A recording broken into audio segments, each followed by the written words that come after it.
Hello, everyone. Alan Rowe here. I hope everyone here had a Merry Christmas and a Happy New Year. Um, Today, I am joined by Mike Parrott, who I've had on before a couple times, and we're here to talk about Church Militant, Michael Voris, Christine Niles, all that fun, juicy stuff. We're a bit late to the game on this. This happened over a month ago, but in December everyone's busy. Plus, things have been busy in the church. Everyone's talking about fiducia supplicans and all that fun stuff. And then of course Christmas and New Year's. It's been very busy. And yeah, Mike, how are you? Was your Christmas very merry or? Oh, goodness. Well, thanks for having me on. It's an honor to be back with you. Doing interviews with you is actually some of my funnest time on YouTube, to be honest. Nice. And yes, we had a wonderful Christmas. Our Lord saw fit that our seventh born, our fifth son, should come to us on the feast of St. Thomas Becket. So we're very, very pleased to have him because he came about 3 weeks early. And we were barely ready, but we made it. Huh. Well, praise God, that's good to know. That's such a blessing, a beautiful addition to the family over Christmas season. Yeah, so as people know, our last two chats have been about Voris and Church Militant and the lawsuit which Mike has had with them. And so Mike, take maybe about 5 minutes and give kind of a recap, kind of a condensed version of the last two videos we did. Your lawsuit with because of Father, can't even remember his name now. Father Jackson, yeah. Jackson, yeah. And the whole issue with the fundraising and all that. All right, sure, take it away. Yeah, just to recap, I think a lot of people still don't know the story, which is perfectly fine. I mean, it's not the most important story that has ever been told by any stretch, but at the end of October in 2021, a Fraternity of St. Peter priest named Father James Jackson was arrested in Providence, Rhode Island for possession of child pornography. I had never met and still have never met, nor have I ever corresponded, had I, or had any personal contact with anyone last name Jackson who's related to Father James Jackson. But he is the author of the book Nothing Superfluous, which is one of the intro books to the Latin Mass. He's one of the faces of Catholicism, especially traditional Catholicism in the United States. His arrest came just moments after Traditionis Custodes with Teeth came out. His arrest came within 3 months of him being in a new diocese under a hostile bishop. He was at one point in time he was elected to the deanery where he was in Colorado, well respected by all of his brother priests. He was the rector of the Fraternity of St. Peter Seminary. And he was a powerhouse face in traditional Catholicism, featured heavily in the Mass of the Ages, both episode 1 and 2, later edited out for obvious reasons. But at the time, his arrest seemed to be, awkwardly timed. There were suspicious coincidences that surrounded his arrest, including the fact that, according to the government's affidavit, he was allegedly making these file transfers while he was, out of town or hearing confession. And an enormous number of people vouched for this man. An enormous number of people. And probably the two that most influenced me were Ryan Grant, who's regularly, my co-host on the Rundown every Friday night, and Steve Cunningham, who is the proprietor of Sensus Fidelium, which is a YouTube channel that has a couple 100,000 people that blew up Great channel. With the Father Ripperger talks and all kinds of other sermons.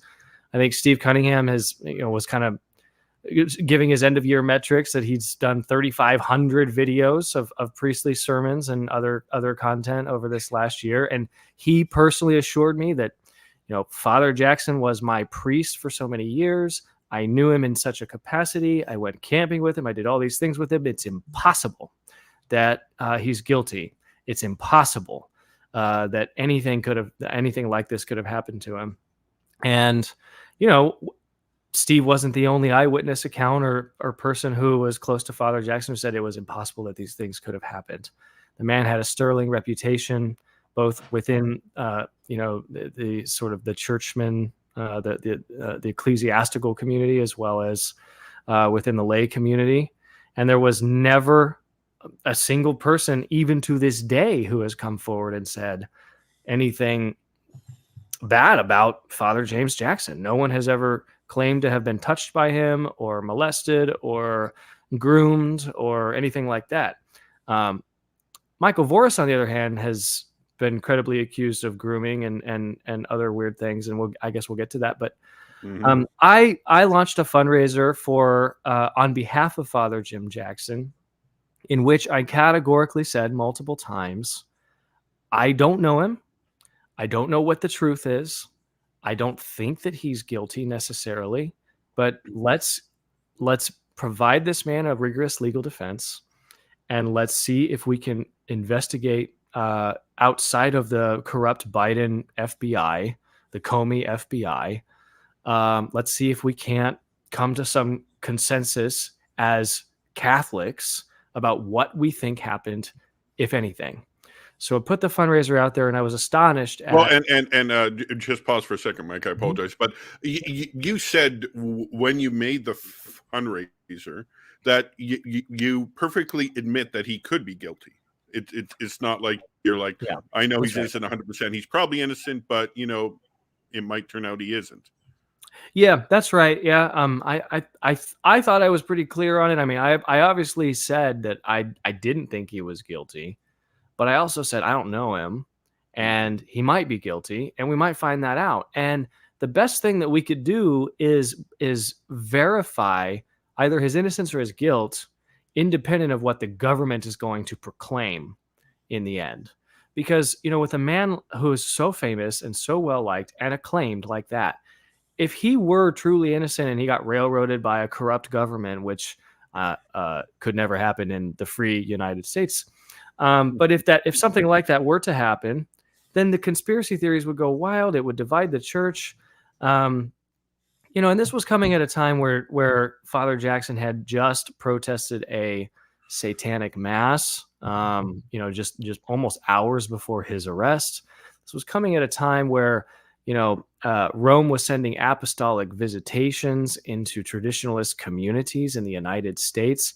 And it certainly seemed like a high-profile takedown like this could be used as a pretext to suppress the traditional Latin Mass in North America. And certainly, if I were of the mind of Bergoglio, I would relish the fact that a guilty Father Jim Jackson would be the perfect opportunity for me to destroy traditionalism on the continent in which it exists in the most numbers. So I raised I put out a GoFundMe. The GoFundMe raised an enormous amount of money, and then somebody named Christine Niles reported the GoFundMe and said that this is raising money for a child sex predator or whatever. And GoFundMe is very left of center, and so they refunded all the money to everybody, and everybody got their money back.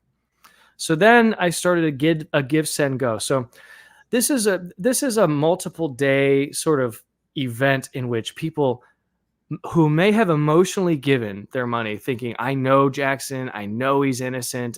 Here's for his legal defense, 50% for his legal defense, 50% for private investigation. And people got their money back, had a cooling off period. It takes a couple days for the money to transfer. This isn't instantaneous. And yet, even days later, after the initial success, the second wave was even more enormously successful. I mean, to the point where I called a priest in New England that I was close to at the time, and I asked him, should I shut this off? I mean, it's starting to get obscene. It's $140,000, plus $146,000. That seems like it would be sufficient for a criminal defense. I, at the time, had no idea how expensive litigation was. I would later come to find that out. And he said, yeah, you probably have enough. You can shut it off now. And then, if you have to turn it back on, you can always turn it back on. But this seems like a sufficient amount of money.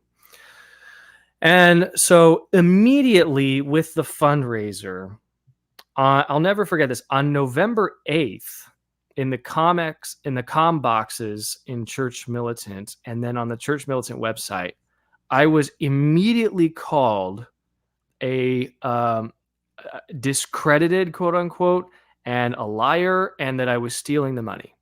These accusations were made. By Church Militant before they ever reached out to me, before they ever asked me any questions, before they ever tried to verify anything. I was immediately labeled a liar and a thief and discredited, and that the traditionalist community was off their rockers. So I have served our illustrious nation with all her blemishes and scars and sins and imperfections in 2 wars. I've served with reconnaissance battalions, light armored reconnaissance battalions, a Marine regiment. I was an officer in both conflicts. I took men into and out of Afghanistan safely. 65 under my purview. All came home. And I just looked at Michael Voris and Christine Niles, 2 single people with screwed up lives, who were calling me a liar and a thief without even reaching out to me. And I said, I'm not going to tolerate this. I'm not going to be bullied by these people. And so our relationship became extremely adversarial, because I wasn't just going to let them make baseless, false claims about me. And so I started fighting them back almost immediately and almost exclusively in the public. I figured if they're going to call me a liar and a thief and discredited in the public, then I'm going to respond in the public and say, well, actually, I think you guys are dishonest in certain respects. I think that you guys need some financial accountability, for example. And that is really what kicked off our conflict. So in particular, now I can be totally open now about all of these details. I can be as specific as you want me to. I know I've already gone past your 5-minute thing, but I just want to highlight one tweet that really made Voris breathlessly call me. And by the way, it's not an insult to call Francis by his cardinal name. It's a very actually European, and it's very common to do that. So I see the comments here. Calling him Bergoglio is not a sign of disrespect. Anyway, so I tweeted that there is a triangular financial relationship between Father Altman from the Coalition for Canceled Priests and a donor who I didn't name in the state of Ohio, and an LLC in Arizona, which I also didn't name, but that there is some off-balance sheet financing happening within this triangle, which includes Church Militant, and it's not on their books. And I tweeted something like that identified that financial relationship, and I asked for some accountability for it. Because basically they were saying, look, if you don't immediately prove that you're not stealing the money hasn't even hit my account yet at this point, right? It hasn't even come into the RTF, quote unquote, coffers. They called it, it's all coming to my coffers. It hadn't even hit my coffers when they accused me of stealing it. It sounds like you're like a mafia boss or something. Yeah, right. And so I said, look, you guys in turn, because I knew about some of their dark money at that point, because I knew one of the donors in Ohio who told me about their dark money and how he's off balance sheet financing some of their lawfare against Baltimore, how he's paying for some of their expenses, their legal expenses, their travel expenses. I knew that at that point in time, Father Altman had committed to donating a portion of his coffers to Church Militant. He put that in writing. He put it out for the world to see. And I knew that they were laundering all of this money through an LLC in Arizona run by a guy named John Yep. And so I put all this out there without actually saying John Yep's name, but I don't mind saying his name now. And Voris called me breathlessly. I mean, screaming at the top of his lungs. He was parked in his driveway in his house in Michigan. And the very first thing he ever said to me was, This is Ferndale, right? In Ferndale? In Ferndale, yeah. What did I say? Well, in Michigan. Oh, in Michigan. Right. And so he says, do you know who I am? And I'm like, yes, I know who you are. We've texted before. We've been on group text before. I know who you are. We've met before. He maybe doesn't remember it because at the time I didn't have a podcast and I wasn't important to him and I don't give off any gay vibes. And so I'm forgettable to him. But I've met him in the context of, I was a film producer in Hollywood. I met him with a bunch of Hollywood people. He knew that I was connected to a bunch of Hollywood people. I can finally talk about that now openly. My former business partners and I all had basically an understanding that if anybody gets canceled by the left, then we would disavow each other so that the production company that we all co-owned together and co-founded together could continue. So Voris knew that I was involved with top level Catholic talent, some of whom are openly Catholic, some of whom are underground Catholic.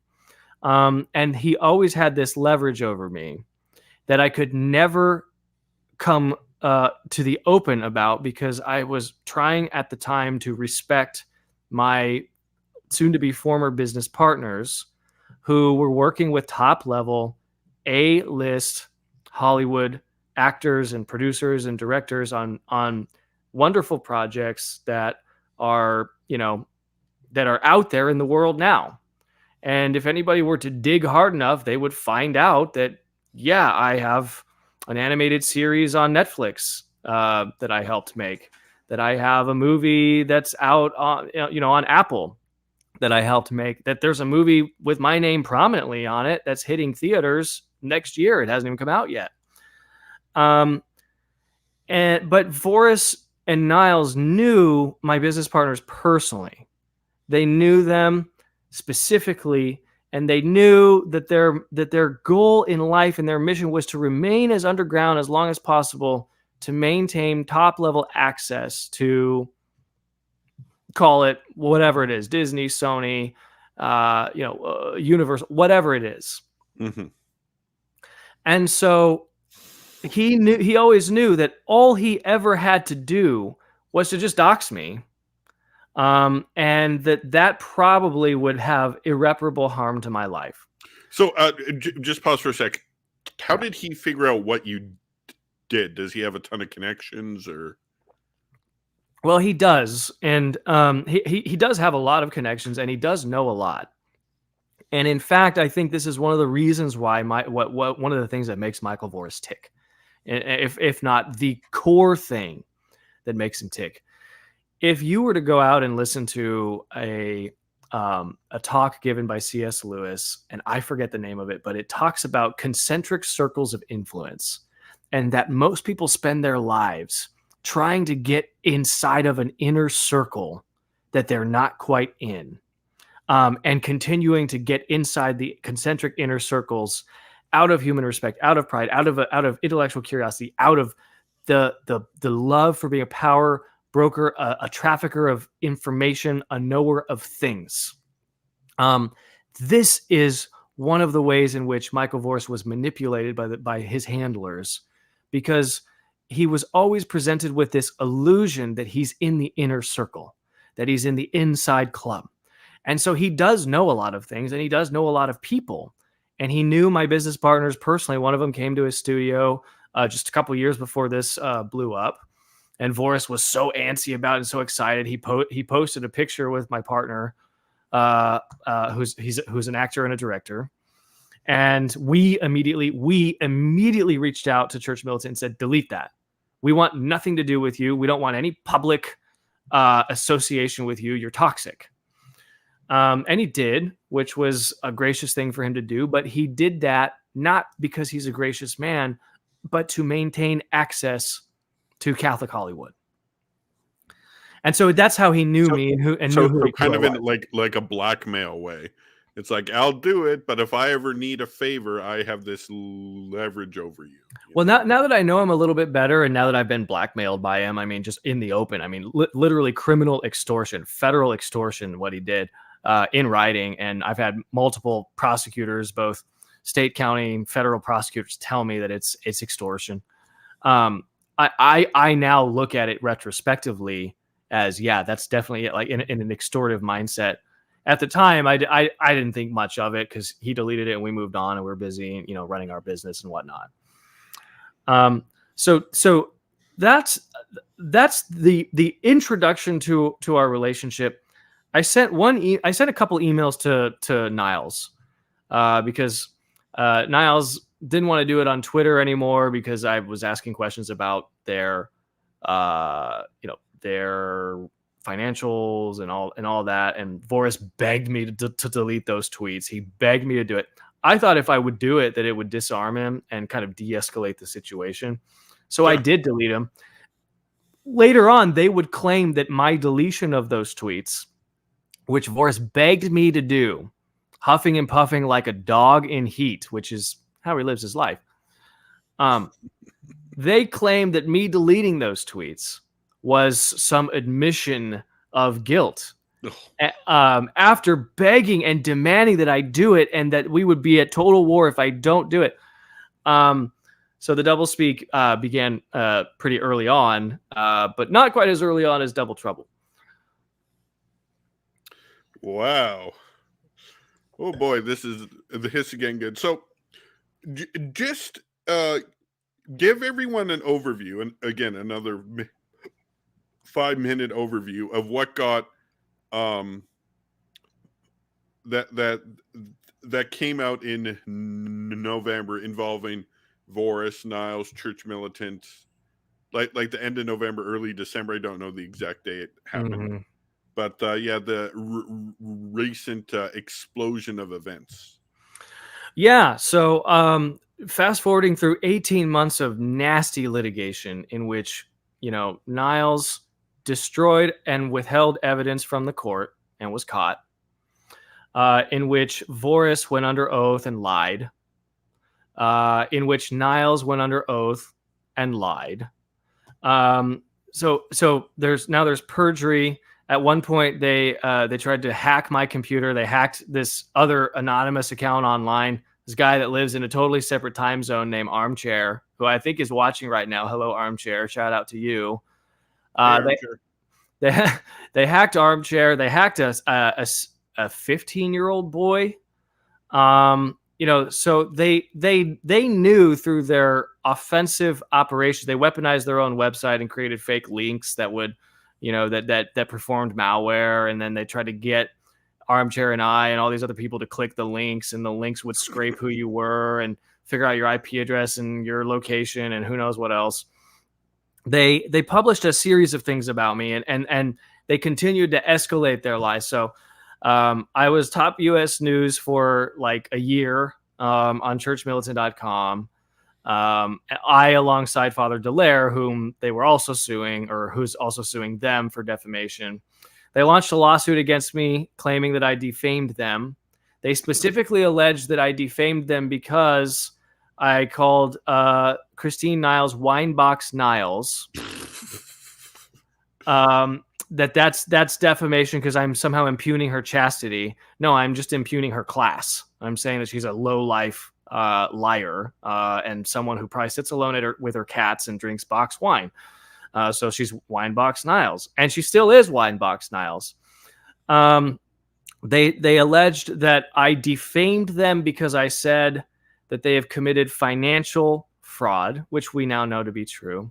They said that I have defamed them because I implied that Michael Voris is still a homosexual, which we now know to be true. Yep.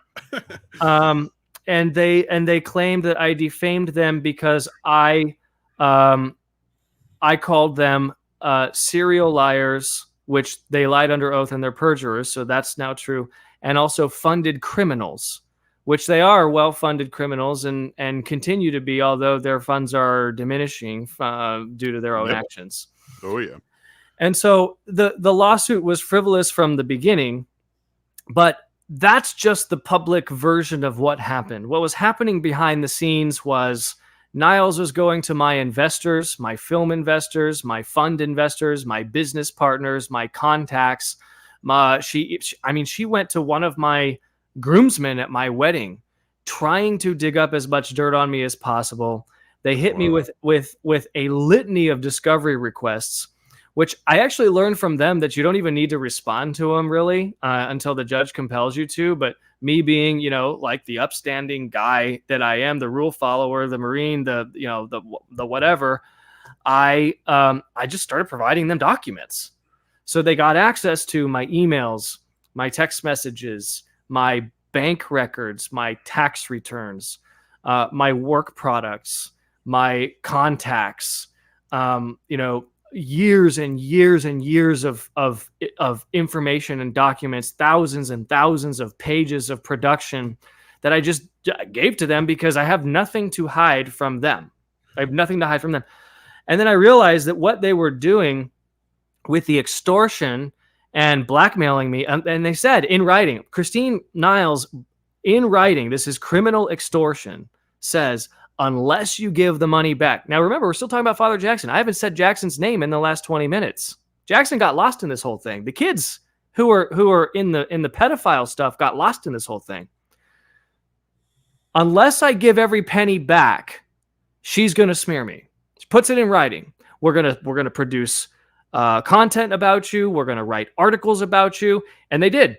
They have a whole website dedicated to me. They've got like 10 articles on there and 20 or 25 videos on there about me. Now I'm not that important. I am a low grade, almost unknown traditionalist podcaster who does it as a hobby, but I happened to have set up an LLC around the podcast so I could put all the assets into the LLC. And keep the financials for that separate from my personal financials and all this stuff. So, they acted like there was some level of professionalism and infrastructure around RTF that really, I don't know. I mean, I don't know about you, Al, and you don't have to answer this question. I don't think, Avoiding Babylon has their own LLC. I don't know if your podcast has its own LLC. No, I don't make a dime off of this. Right. Yeah, exactly. So exactly. And I don't make a dime off of RTF. In fact, considering the lawsuit, I'm way in the red and I'll never earn my way out, according to RTF. But nevertheless, they sued me. To make a long story short, they went to my bosses and my partners and they said, look, unless you fire Mike Parrott, we're going to expose you.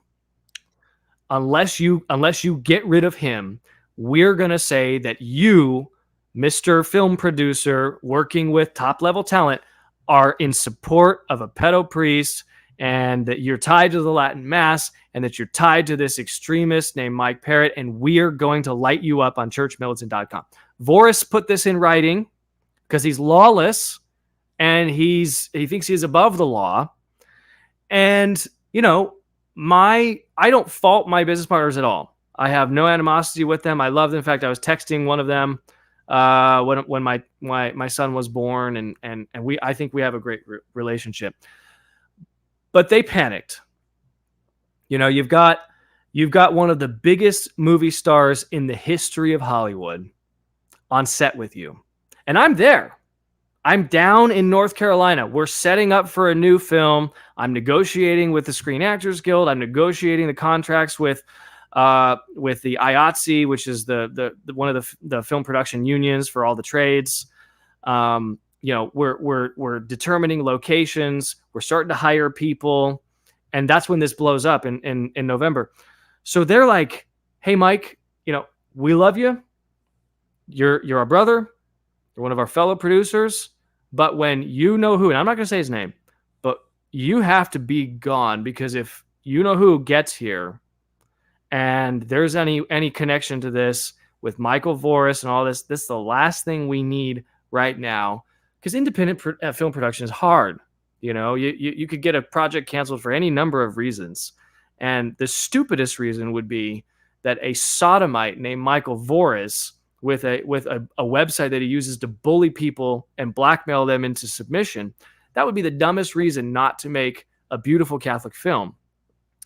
And so I left and I came home. And I thought it would blow over, and I thought, okay, this is getting dumb. But it didn't blow over. They filed a lawsuit. I actually was in Rome on another film, the one that's going to come out next year. It's called Cabrini. And I was there setting up for the Rome shoot, which was the last thing we needed on this beautiful film, which I think is going to win awards. And that's when my wife, who was a nursing, homeschooling, at the time, mother of 6, was served a lawsuit on my behalf, because I wasn't there. I was out of the country. From Church Militant. And during the course of the lawsuit, in addition to the discovery that I had to produce, they had me under oath for like 10 hours. They asked me while I was under oath, and I had sworn an oath to tell the truth, who my confessor was, where I went to confession, whether or not I beat my children, what my relationship was with my wife. It became so absurd that at a certain point, my lawyer just said, "Stop answering their questions. Like, you guys get serious about this. Keep it to the alleged defamation, or we're walking out of here." They made it into a clown show. First of all, they wanted my deposition to happen at the Ferndale studio. They wanted me to walk into the Ferndale studio, where 65 people full time had been harassing me on Twitter, setting up fake accounts, producing content about me. They wanted me to walk into that place so that they could use their 4K cameras and everything and get all the angles, because they're going to turn this into the Johnny Depp trial of the year, right? Again, nobody cares about this. Nobody cares about me. Rightly so. I'm not that important. So we said, no, we're going to do it in a law office like every other deposition in the history of depositions. So they say, okay, well, we'll do it at our lawyer's office. Well, their lawyer was named Kate Klaus. And Kate Klaus is a fag hag. She was wearing a curtain at the deposition. No ring on her finger, obviously. And by the way, she quit off of their Father Dallaire case because of Niles' destruction of evidence and lying under oath in the federal case that she just had enough with them. But her fund meter with Church Militant hadn't yet been pegged by the time I showed up. Kate Klaus did something patently illegal. She allowed Church Militant to set up camera crews inside her law office while I am in my conference room prepping with my attorneys. Now, I have attorney-client privilege with my attorneys, and yet here I am in a conference room with a glass, frosted glass, and Church Militant is pressing their cameras and their microphones up to the glass to try to capture my privileged and private communications with my own attorneys during the deposition. They're following me up and down the hallways. Like if I go to the bathroom, they're following me with a camera.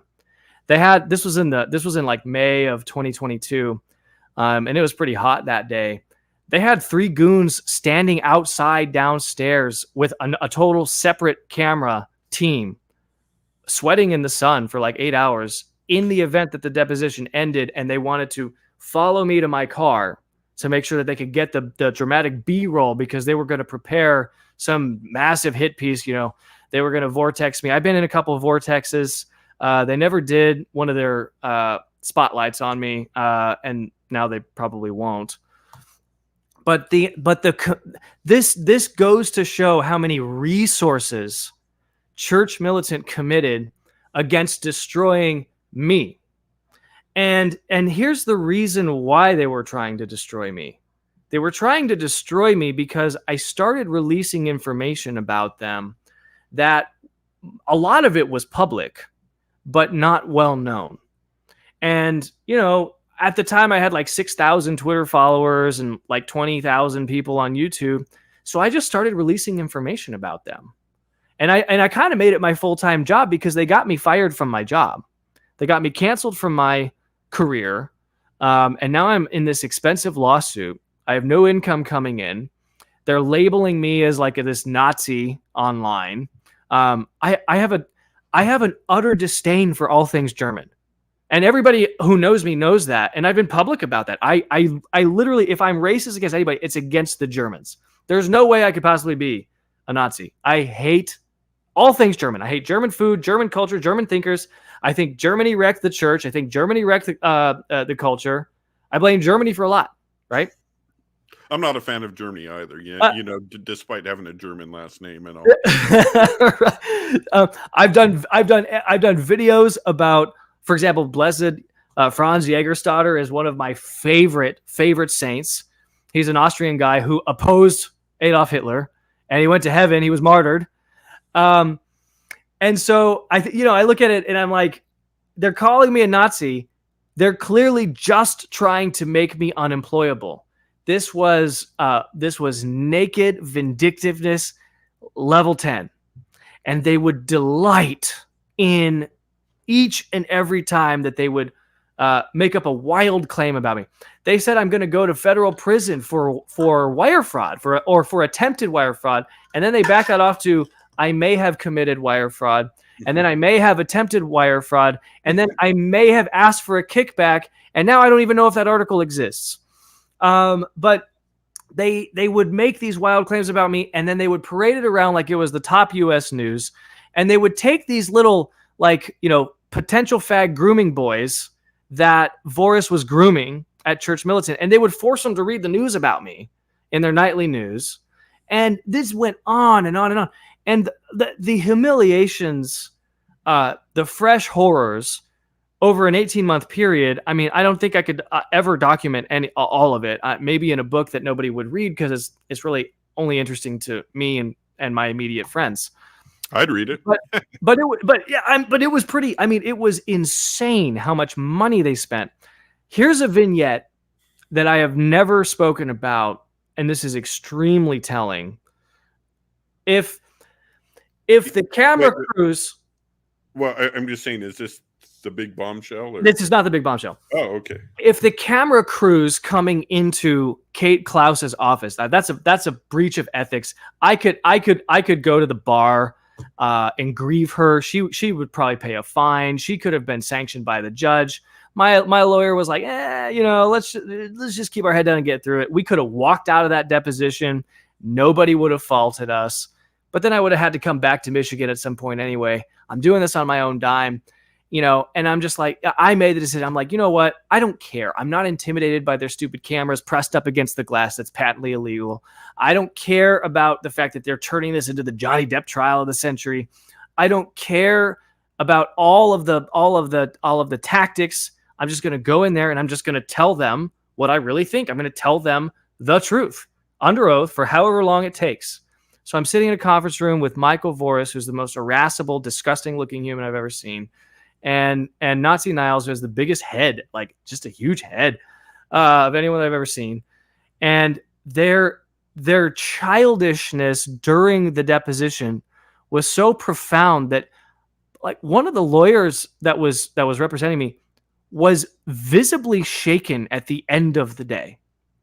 Like she was almost speechless. She didn't have any idea how I got through it with the cameras, the intimidation, them laughing and mocking me during the deposition, just mocking my hand motions or whatever, which you are not allowed to do. And you can be kicked out of a deposition, and you would definitely be kicked out of a courtroom for that type of behavior. But the clownish, sophomoric, immature childishness that was on full display that day, I mean, I hate to use this word. I'm going to use a bad word here, but EMJ described it today in his article about them that just dropped. It is gay bitchiness is what it was. And it was on full display. And Niles was totally complicit with it. She was high-fiving him. She put her arms around him, whispering in his ear. This woman was as close to a wife-like relationship that Michael Voris has ever or will ever have. And that's why I refer to her as his fag hag, because that is a personality type that I became very familiar with in Hollywood. In Los Angeles, do the culture war thing. Well, I'm just saying, because I live in Canada, I'm a month late. I just got last month's today, so that just that just shows you, being in Canada, how snail mail is.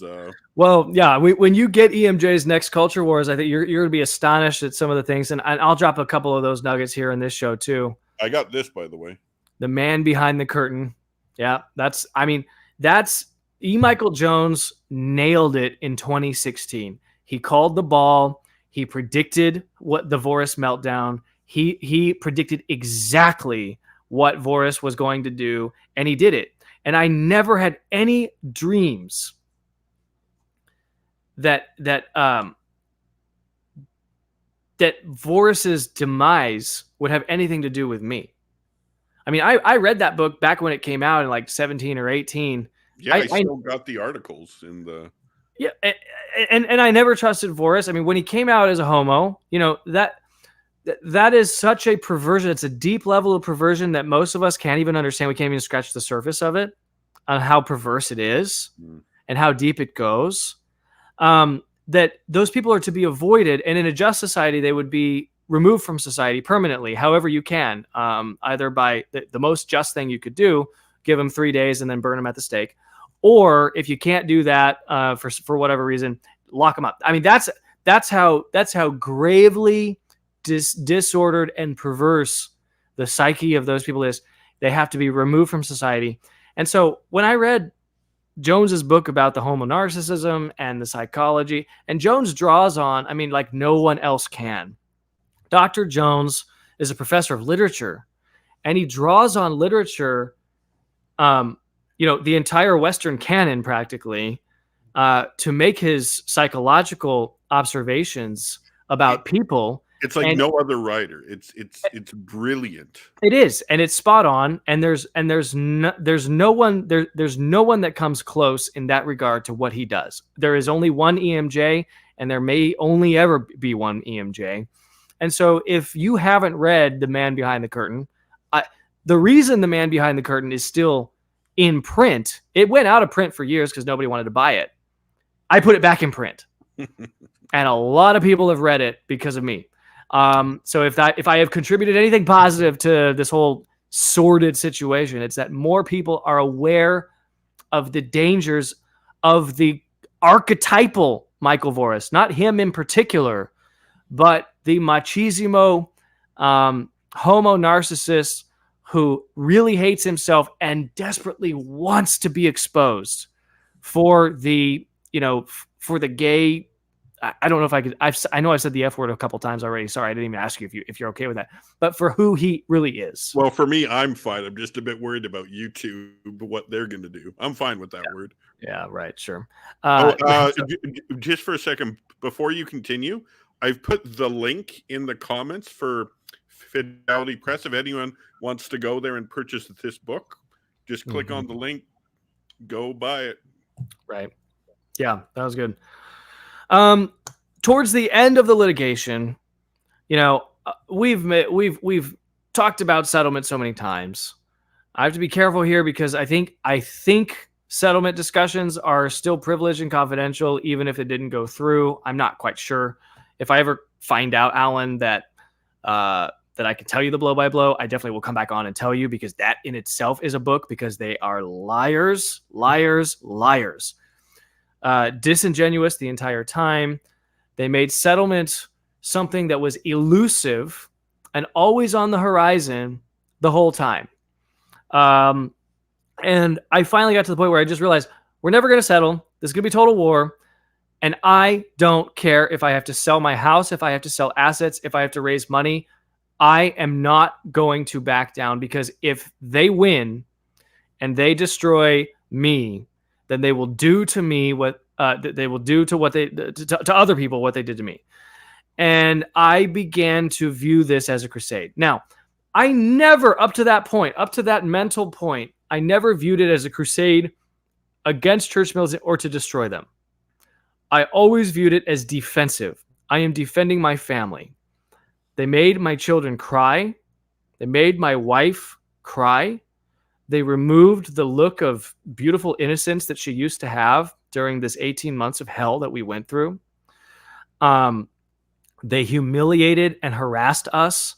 They tried to get my wife under oath. She knows nothing about any of this. She was a nursing, homeschooling mother, a building over. I'm in a detached garage here. She doesn't know what I'm doing here when I'm doing RTF stuff. But they wanted her under oath so that they could humiliate and harass her. And they wanted to bring her to Michigan, and they wanted to make it as expensive as possible. I will say, and making it as expensive as possible, there's this thing in litigation called motion practice. And it's where you file all of these motions, even if you know you're going to lose, because it causes your opponent to have to file a counter motion. And each time you file a counter motion, you have to pay the attorneys by the hour for the counter motion. And these counter motions have to be bulletproof, and they have to be grounded in procedure and in law and in precedent. So they require a lot of research, and they're very expensive. So it got to the point where they were just filing motions because they knew each time they would do it, it's another $10,000 out of my bank account. They never won a motion.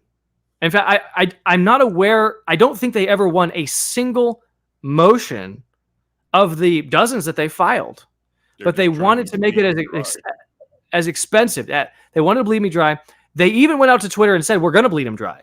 He can't afford this lawsuit." But they're playing with house money. They're playing with 501c3 money. They're playing with money from low information, single white boomer women. That's their demographic. And also, they're paying with money that was from Concept, from Double Trouble. Probably. Oh, yeah. I mean, they were. Yeah, they absolutely were. And I am so happy to get into that because the bombshell that I'm going to tell has nothing to do with that. But still, that story is a bombshell that I think a lot of your people have never heard. Well, let's talk about it right now. Or do you want to wrap this up? Well, in conclusion, we settled the lawsuit. So the terms of the settlement are confidential. I cannot even release the terms of the settlement agreement to law enforcement. That's how confidential the terms of the settlement agreement are. The only thing I can tell you about it is I'm extremely pleased, and I feel like I won. And I feel like I kicked their you-know-what. But irrespective of that, irrespective of me basically bankrupting Church Militant, they went out and claimed that they won. Because that's what homo narcissists do. They claim that they won a lawsuit. Nobody wins or loses in settlement. I won some points. I lost some points. I was willing to release a statement that said, I'm sorry that I hurt your feelings, Nazi Winebox Niles, by calling you Nazi Winebox Niles, or Gary the Fairy Voris. That was your nickname in high school, and I've been calling it. That was your nickname. So I volunteered to release a statement saying that, I'm sorry about your hurt feelings. I wanted to take the high road. They weaponized that and turned that into some, Mike lost the lawsuit and whatever. After spending $1 million, at least maybe $1.5 million, somewhere between, definitely in the 7-figure range, trying to destroy me. They got $5,000 from my insurance carrier, not from me, but from my insurance carrier. And if you'll notice, I'm not violating any terms here, but if you'll notice, every time they point that out, they also point out for attorney's fees. They never say it's for damages. They never say it's for any other reason. They just say, oh, it's for attorney's fees. So I don't know about you. Look, I'm a professor of finance part-time in real life. And I would tell you that the ROI on spending $1.5 million to get 5,000 back is not very good. I would say that is a bloody loss. That is a whooping. But Yeah, all I'm of not you, an expert either, you go. but I don't think that's very good. My degree is in engineering from the U of A, and they don't teach us anything like that. But 5,000 out of 1.5 million is slim. That's not good. Yeah, not Yeah, good. that's not good. But the absurdity of them parading it around like, we won, we got $5,000. See how we won. It's anybody who knows anything sees right through that, but they don't care about people who know stuff. That's never been their demographic. They care about people who don't know anything, and that's low information, fixed income boomers. So they take low information, fixed income grannies.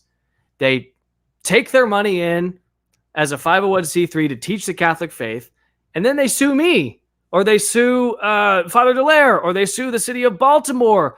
So this is a giant money laundering operation where they're pretending that they're a Catholic organization, but they're really just a litigation firm.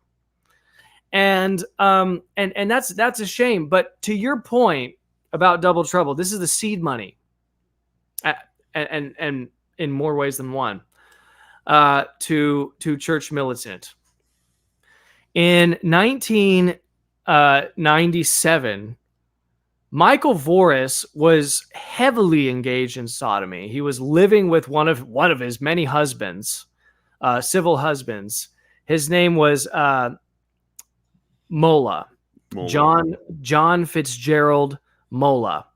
By the way, I went to Mola's house. I've talked to Mola. I've met Mola. Mola is married to another dude. But does he? I'm presuming he has a copy of Double Trouble. I am presuming that he is under some kind of non-disclosure agreement about it, because that's the only way to explain his behavior in our interaction. So you started to bring it up, and he got into major dodge mode. Yeah. Cat got his tongue. But John Fitzgerald Mola and Gary Michael Voris lived together in this house. And in this house, for like 5 or 6 years, remember, this was a time in American history where you had low interest rates, zero interest rates. It was one of the first times, I think, that we had that the Federal Reserve had done that. Mortgage interest rates were constantly going down. Property values were going up. There was a lot of speculation. This was before, the crash after that precipitated sort of like the Bush presidency. And Michael and John Fitzgerald Mola were refinancing their house and selling it to each other. They both lived there, but they were selling it back and forth to each other, selling it because that was their way of taking the equity out of the house. This is mortgage fraud. Yeah, and this is all recorded with the county. Now, you can go to Oakland County. Anybody can verify this. These two men live together. They shared an address, and back and forth, they sell the house to each other, or they refi the house to each other. Well, and just pause for a sec. You remember some other work by E. Michael Jones. I don't know if you read his book, Barren Metal, but he talks about how Dante, the famous writer, put the usurers and the sodomites in the same circle of hell. Like he's talked about that before. Like you're probably familiar, but like and the reason for that is because both are more or less committing the same error, except in inverse of each other, where the usurer is trying to take a sterile asset, money, and make it fruitful. The sodomite takes something fruitful, i.e. the marital act, and renders it sterile. And the other reason for that is because in history, wherever there is sodomy, there is usury, or wherever there is usury, there is sodomy. And we know who the purveyors of usury are, and they also happen to be the biggest pornographers. I mean, Pornhub from your country, Al, is run by a guy whose blood lineage links him to usury. So usury and sodomy are often the same people, and it's the same thing. So Dante was excellent in doing that. Well, and like I just saw a stat yesterday. Well, not yesterday. It's like the groups in the States of the religions that support gay rights. There was one religion, which will not be named, that was legions ahead of Catholics, Protestants, the Muslims, the Mormons, like legions ahead of them all in terms of what percentage of their community supports gay rights. Yeah, legions ahead. Yeah, I'm sure. Not even close. I'm sure it's a super majority because this is one of the things that they love. So in the backdrop here is Voris, who was raped by his father. He more or less admitted it in his cancellation video. He was raped when he was 18 months old or 2 years old. I mean, it's terrible stuff. But he revered his father nevertheless, and he viewed him as his hero, and he was always trying to please him. And this is one of those sick relationships. And in that regard, Voris is actually, he's a contemptible figure for no doubt. But in that regard, he's a very sympathetic figure. I mean, he's a victim. But he became a sodomite, and he was, I mean, for all I know, he probably wears diapers. I mean, his digestive tract is so disfigured from the violence of his lifestyle. Very common that they wear diapers and they lose control of that sort of thing.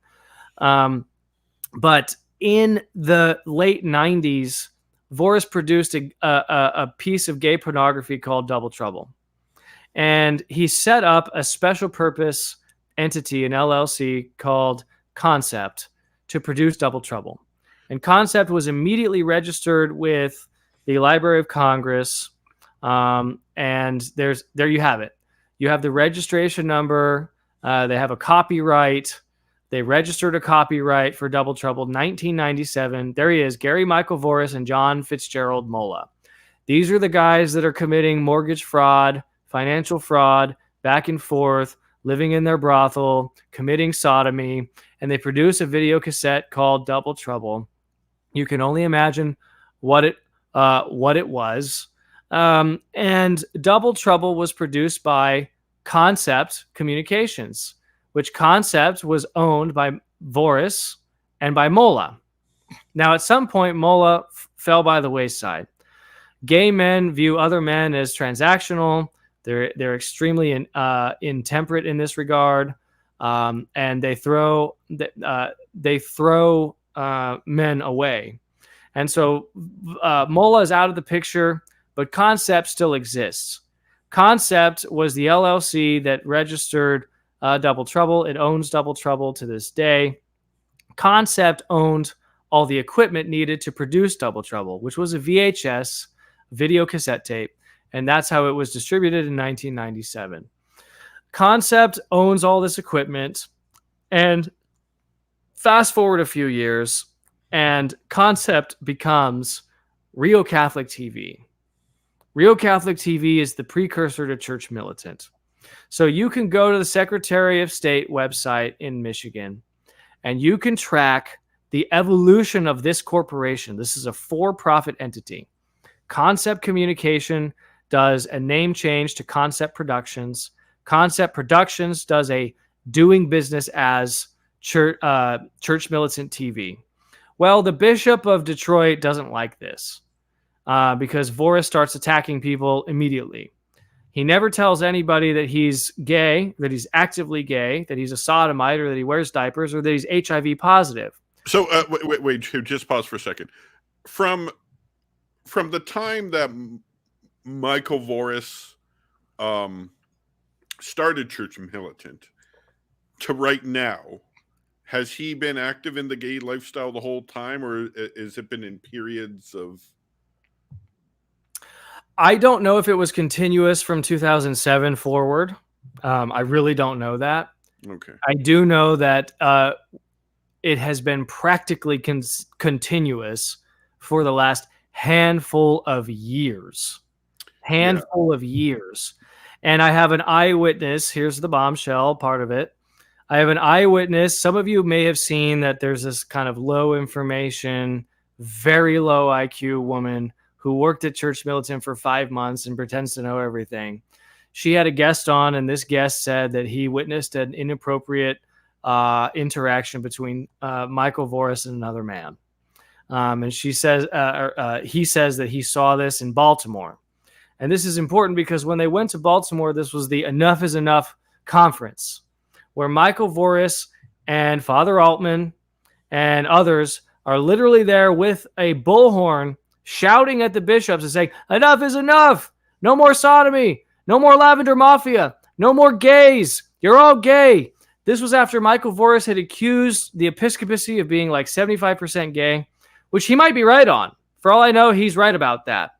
But this moments before, I mean, you could figure it almost to the seconds before Voris is out there in Baltimore shouting down the bishops. He's having inappropriate relationships with other men in Baltimore. But you say inappropriate. Does that mean like actual sodomy? I only the person who's making those claims can finish the sentence on that. But I am in possession of testimony from eyewitnesses that say not only was he doing it there in Baltimore, but he was doing it for years. And somebody saw him with his zipper down on top of another man. Oh boy. Here's the real rub of it. I shouldn't say it that way. Here's the part that's going to chap your you-know-what. Oh, no, I can't say it that way either. Here's the part. Here's the bombshell. How about that? Right. Here's the Michael Voris was all too proud to post pictures of himself with various people at CPAC. CPAC, for those who don't know, is the premier conservative conference in the United States. Presidents go there. People speak there. Presidential candidates speak there. It's the who's who of conservatism. Voris goes to CPAC, and it gives me no pleasure to say this. Voris was whoring himself out at that conference for $1,000 per blowjob. He was part of a large male prostitution ring in March of last year, 2022, where he's taking pictures with Jack Posobiec. He's taking pictures with other notable so-called conservatives. And meanwhile, he is whoring himself out while he's traveling on Church Militant's dime. This is a level of embezzlement and fraud that is unthinkable. And the reason why I am just now coming forward with this information is because, look, Voris is plotting his comeback to Church Militant. Many of you know that he's been sacked. Many of you know that he was fired. They claim questions about that later on. they claim that they fired him because he was broke the morality clause. Here's the truth. The truth is that the board of directors knew that he was grooming other guys at Church Militant. He would only hire 20-somethings, good-looking 20-somethings. He would only hire single guys. He would prop them up in news, and he would invite them over and take his shirt off and see what they would do. The board of directors knew that he was doing this. They knew that he had half-nude, semi-erect penis pictures of himself on the shared drive. Christine Niles knew this. She knew about the shared drive because she was on the board of directors. And the whole board knew about this since at least April of last year. Well, just pause for a second, because I know that there's a photo of him shirtless in like a locker room or something. Right. I cannot release the photo of him with his semi-erect penis in good conscience. Yes. But this is something that or any of the other photos that I'm in possession of. The board of directors wrote a memo in which they said, we sure hope that Mike Parrott doesn't have all the photos from the shared drive. Well, guess what, Susan Vance? I've had them the whole time, but I cannot release them as a Catholic. It's pornography. What existed on the Church Militant Google Drive that Christine Niles knew about and she covered for. So go back to the CPAC. First of all, there's a lot of faggotry inside of the Republican Party, inside of the so-called conservative movement. Yep. This goes back to Jack Kemp. I mean, Jack Kemp was one of them. Okay, this is the best kept secret in conservative politics, and the low information boomers will never admit it, but they all kind of suspect it. And so was McCarthy and Roy Cohn. You know, that's going back a long way. Yeah, it does. It goes back even further. Well, and so in Canada, it's the same thing. You know, it's yeah. And so here's the punchline to this. Why am I releasing this on your show? Why am I releasing this right now? Because there are board members, including Mark, including Susan Vance, including this Nightstorm guy. There are board members at Church Militant right now who are engineering his comeback. Michael Voris lambasted the bishops, and he would twirl his pencil, his phallic object. Look, he's always with the scarlet letter. He's open. He's always trying to be caught. He's twirling his phallic object, just trying for people to accept him for the man that he hates himself to be. But Voris would lambast the bishops for taking a priest who is a pervert and sending him to some get well center, and 2 weeks later he gets a piece of paper from some shrink, from some Jewish Freudian trained shrink, who would then say, oh, he's all healed, he's not a faggot anymore, he's not going to abuse any children, he's safe, send him back into society. Voris is down in Texas right now doing exactly that. He is in Sugar Land, Texas right now, getting his piece of paper saying that he's not gay anymore, and he is engineering his comeback, and he wants to come back to Church Militant, and he's got a board of directors that he controls still, of which Christine Niles was a member, and he will come back. That is the second half of the bomb that I am dropping on you. They are going to get the Dallaire case dismissed. They are going to get money out of Baltimore, and Michael Voris will be back at Church Militant. So help me God as my witness, save this podcast. Those things will happen, and Voris will come back and say, I am healed. And that's why you have to know that he was whoring himself at the CPAC conference. He was whoring himself in hotel rooms and in Baltimore for years, and everybody knew about it. And they all covered for him. And the reason they covered for him is because they made the utilitarian calculation that he's doing more good than harm. He will never be satisfied without a microphone in front of his face. The homo-narcissistic personality can never abide living the quiet Catholic life. Yeah, no, that's true. That's just very briefly, I heard this in your talk with Dr. Jones, but Baltimore, what's going on with that? Is that his lawsuit with that priest? So the Baltimore lawsuit was the Enough is Enough conference where, Voris is there having an inappropriate relationship with another man. And they're there ostensibly to go and pick on the bishops because there's gay bishops. And there are.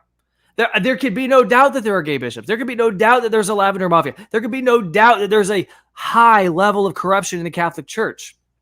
The problem is that the guy with the biggest microphone who's trying to call it out is equally corrupt. And he's having inappropriate interactions with other men moments before that. So the Baltimore thing is the city tried to shut them down, and then they sued the city, and they spent something like $500,000, which was only a fraction of what they spent on me. And they won. They won a lawsuit against the city of Baltimore, and now they're seeking damages. At a certain point in time, the city of Baltimore is going to pay damages to Church Militant for illegally silencing their First Amendment right to protest and call the bishops homos and call them out. So that is going to be a windfall to struggling, bleeding Church Militant. Now CM is bleeding money for all kinds of reasons. Number one, they're bleeding money because they spent money going after me, $1.5 million. Number two, they lost a lot of donors because of their behavior with me and the stuff that I've exposed. Number three, Michael Voris started texting some of his half-nude photos of himself to 7-figure donors who then pulled their money out and went to the board and said, you guys got to do something about this guy. He is still an active homosexual. So the morality clause that got invoked, that Harrington, low IQ, like barely can, I mean, she was fired because she can't even put 3 words together in the English language. You know, that she's going off of, and she's exposing all these whistleblowers, and there are whistleblowers coming forward, and they're saying, oh yeah, I was groomed, and I was like kind of trapped in Voris's house, and he was taking off his shirt, and I didn't think it was grooming at the time, but now I think it is, and all this stuff. I have eyewitnesses to all of this. He's living with Father Kalchek. Kalchek is a lispy rape victim, gay rape victim.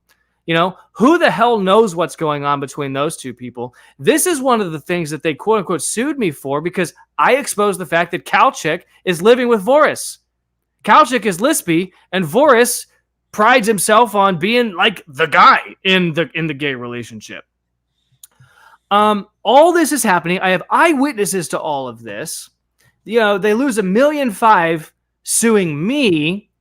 Meanwhile, they claim that the reason they're suing me is because I am defaming them by pointing out the fact that Voris is gay.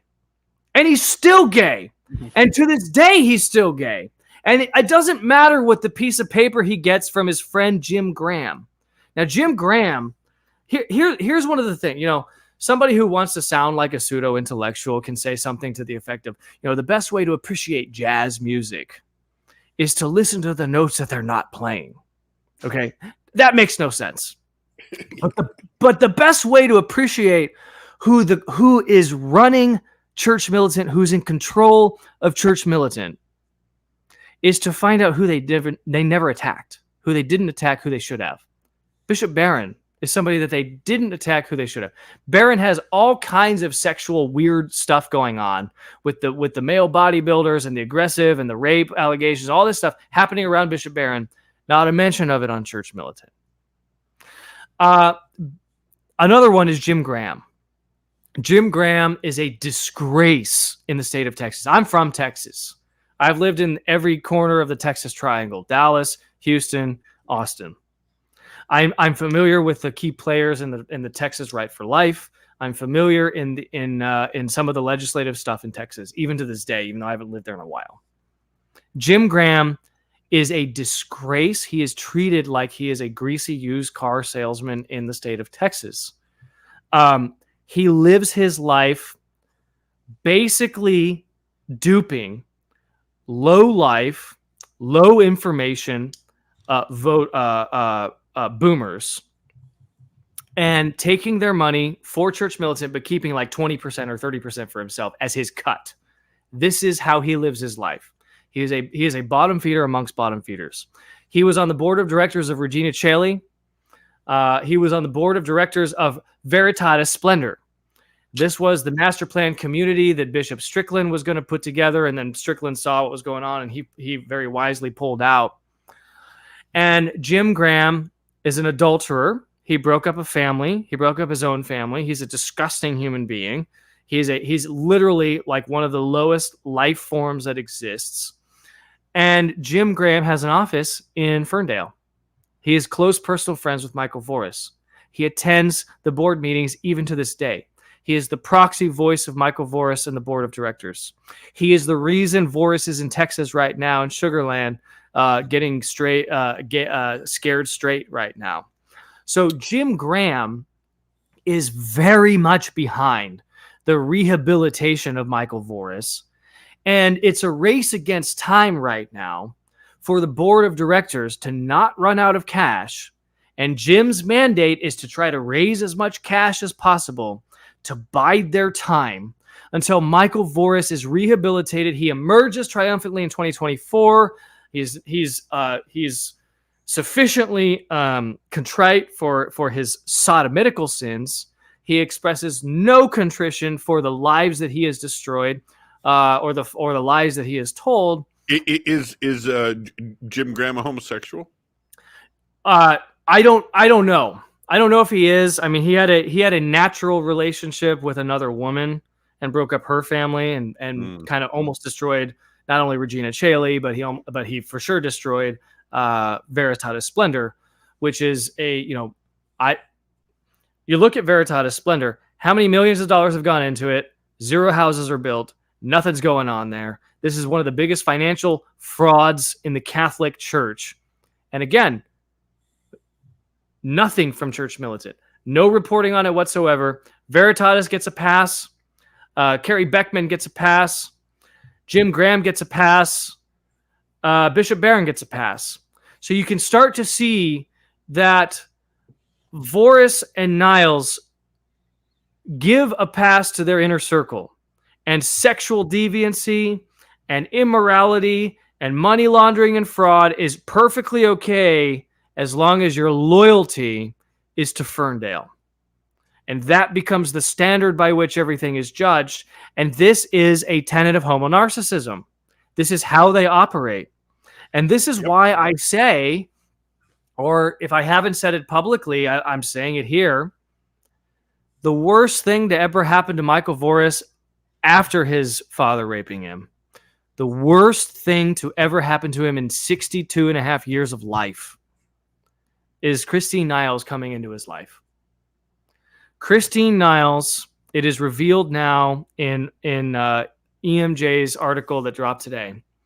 Oh, Christine Niles. I gotta wait a month. Christine Niles claims that the Blessed Virgin Mary appeared to her and told her to leave her husband, take her children, pack up, move across the country, stalk Michael Voris until he gives you a job, and marry him. Christine Niles believes she was on a mission from the Blessed Virgin Mary to marry Michael Voris. She, in 2016, when he finally admitted to her that he's HIV positive and that he's homosexual, gave him a 30-minute hug in the conference room in front of all the Church Militant employees at that time. This was the transfer of her role from would-be wife to work wife. And she became, at that point, cemented his hound dog, his right-hand bulldog, his fag hag. She viewed herself as being psychologically abused by men. And she said, I will seek the safety of a gay man because he will never, he's safe. He will never abuse me. And she took on the role of surrogate wife to Michael Voris. And in her capacity since 2016, she has systematically protected him from his own deviancy. She has lied for him. She has destroyed evidence for him. This is publicly available court document. Or she's tried anyway. Or she's tried, and I believe she succeeded. She has become, and the fag hag mentality is both the surrogate mother, and in as much it is also the sort of surrogate wife. So she develops an emotional bond, which is similar to marriage with him, without the physical bond of marriage. And she sort of relaxes for 10 years into this role. She's not well liked by anyone. She destroys anyone who gets close to Voris. She climbs the stature ladder and destroys people out of the organization like Terry Carroll or Mark Bramer or anybody else who might get in the way, who might have Voris's ear, so that she becomes this sole sort of inner circle of advice and in relation to Michael Voris. And she succeeds in this role. And she believes that in order to maintain her role there as his surrogate wife, as his fag hag, that she has to be the most vociferous opponent of all of Voris's enemies. And this is why she writes the articles about Dallaire, and why she gets involved in these litigations, and why she's suing people, and why she's going after me and trying to break up my family. Christine Niles admitted under oath that she submitted a formal complaint to the Marine Corps. I was in the reserves, saying that I wasn't gay enough. She admitted under oath that she went to district attorneys in 3 different states, that she went to the district attorney of Connecticut, she went to Rhode Island, that she went to the district attorney of whatever, Eastern or Western, I forget, in Michigan, that she went to one of the district attorneys in Missouri to try to get me arrested. She went to the FBI. She went to the local police department. She filed criminal complaints against me, alleging that I was committing fraud and stealing money, and she wanted me in jail. This behavior is only explainable when you have become fully and you have embraced the identity of a fag hag, of a woman who doesn't trust men, who doesn't trust straight men, who hates family men, who hates normal, traditional families and seeks to destroy them.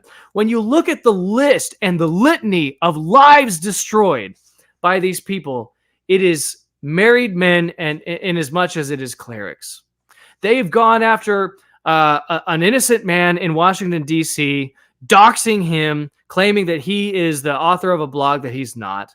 They went after a professor at the University of Dallas and doxed him and posted pictures of his children on Church Militant. They went after Jeff Kassman in Nashville, Tennessee, costing him who knows how much in his business and his personal life. They've gone after me. They go after married men. And this is something that the fag hag mentality, she believes that she must do this, Alan, because she is the attack dog at the side of her chosen beloved homosexual. And she is defending homosexuality to the bitter end. She defended it under oath with me. She said that I am not sufficiently sympathetic to the LGBT cause, and because of that, I shouldn't serve in the United States Marine Corps. Oh boy. Said it under oath. Her audio of her saying that is out on the internet. So this is why I say, just kind of in conclusion on Niles, she's the worst thing to ever happen to Michael Voris. I do not at all want to absolve Voris of his sins. He is a disgusting pervert who should face capital punishment for what he's done. Wow. But nevertheless, he is in many ways the victim, not only of his father, but he is the victim of Christine Niles. She is by far the larger evil force at Church Militant. She steered it in the toxic direction that it went because she believed that endeared her closer to Voris's heart. Because how do you get close to Voris's heart? Clicks and views. McCarrick was the best thing to ever happen to Church Militant. James Grine was the best thing to ever happen to Church Militant. They doubled overnight. And after the McCarrick event, after the Summer of Shame, when he was dressing down his people in these public shaming communist, rituals that he would go through in the so-called newsroom, where he's LARPing his old life as a gay reporter, but this time he's still a gay reporter. He would chastise his people because he would say, "We need another McCarrick. We need the clicks. We need the traffic." He was addicted to the high that he got when he was part of the McCarrick wave. Well, and I know that I know a tiny bit about this actually, and I think he at that time, you can correct me if I'm wrong here, but he invested a lot of the cash into upgrading studio equipment, hiring new people, anticipating that the kind of traffic that they got with McCarrick was going to be the standard going forward. Then they found out after they had spent all that money, it was a one-time thing. That's right. Yeah. They thought the traffic and the clicks and all that and the unique views and all that was sustainable. And it wasn't. And you're right. They bragged about really frivolous things like spending $1 million on servers. Okay. Now,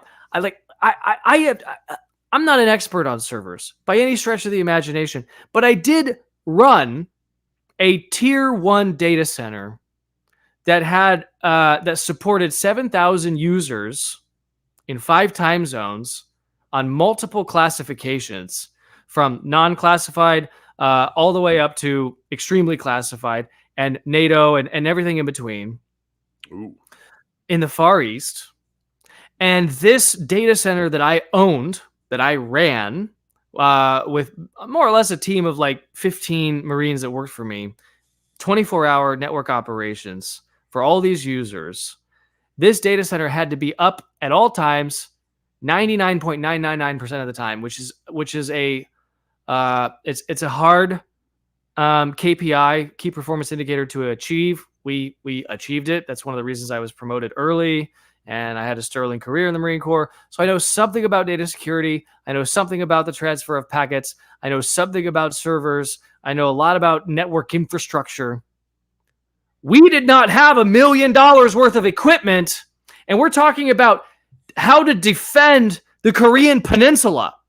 Okay, we're talking about very classified things and storing important data and providing reliable, accessible networking services to a distributed user base from Hawaii into Korea and Japan and all kinds of places. And I didn't have $1 million worth of servers to do that. So when Church Militant, run by this homo narcissist, this just puts it into context. When they believe that after the Summer of Shame and the McCarrick, that they're going to go out and buy all these servers because they have so much throughput and so much traffic and so much data to store and so much security and all this stuff. It's a narcissistic, frivolous, I mean, absolutely, I would say negligent financial decision. And this is where we get to the point where we say, where was the board of directors? Where was the board of directors providing some kind of oversight into the financial dealings of Church Militant? You know, the McCarrick thing is a once in a generation sort of blip in church news. You know, it had nothing like that had happened since 2002 in Boston, right? And at that point, Voris was an active sodomite, like happily a sodomite. There was no way he could monetize the Boston thing because he was getting it in both ends.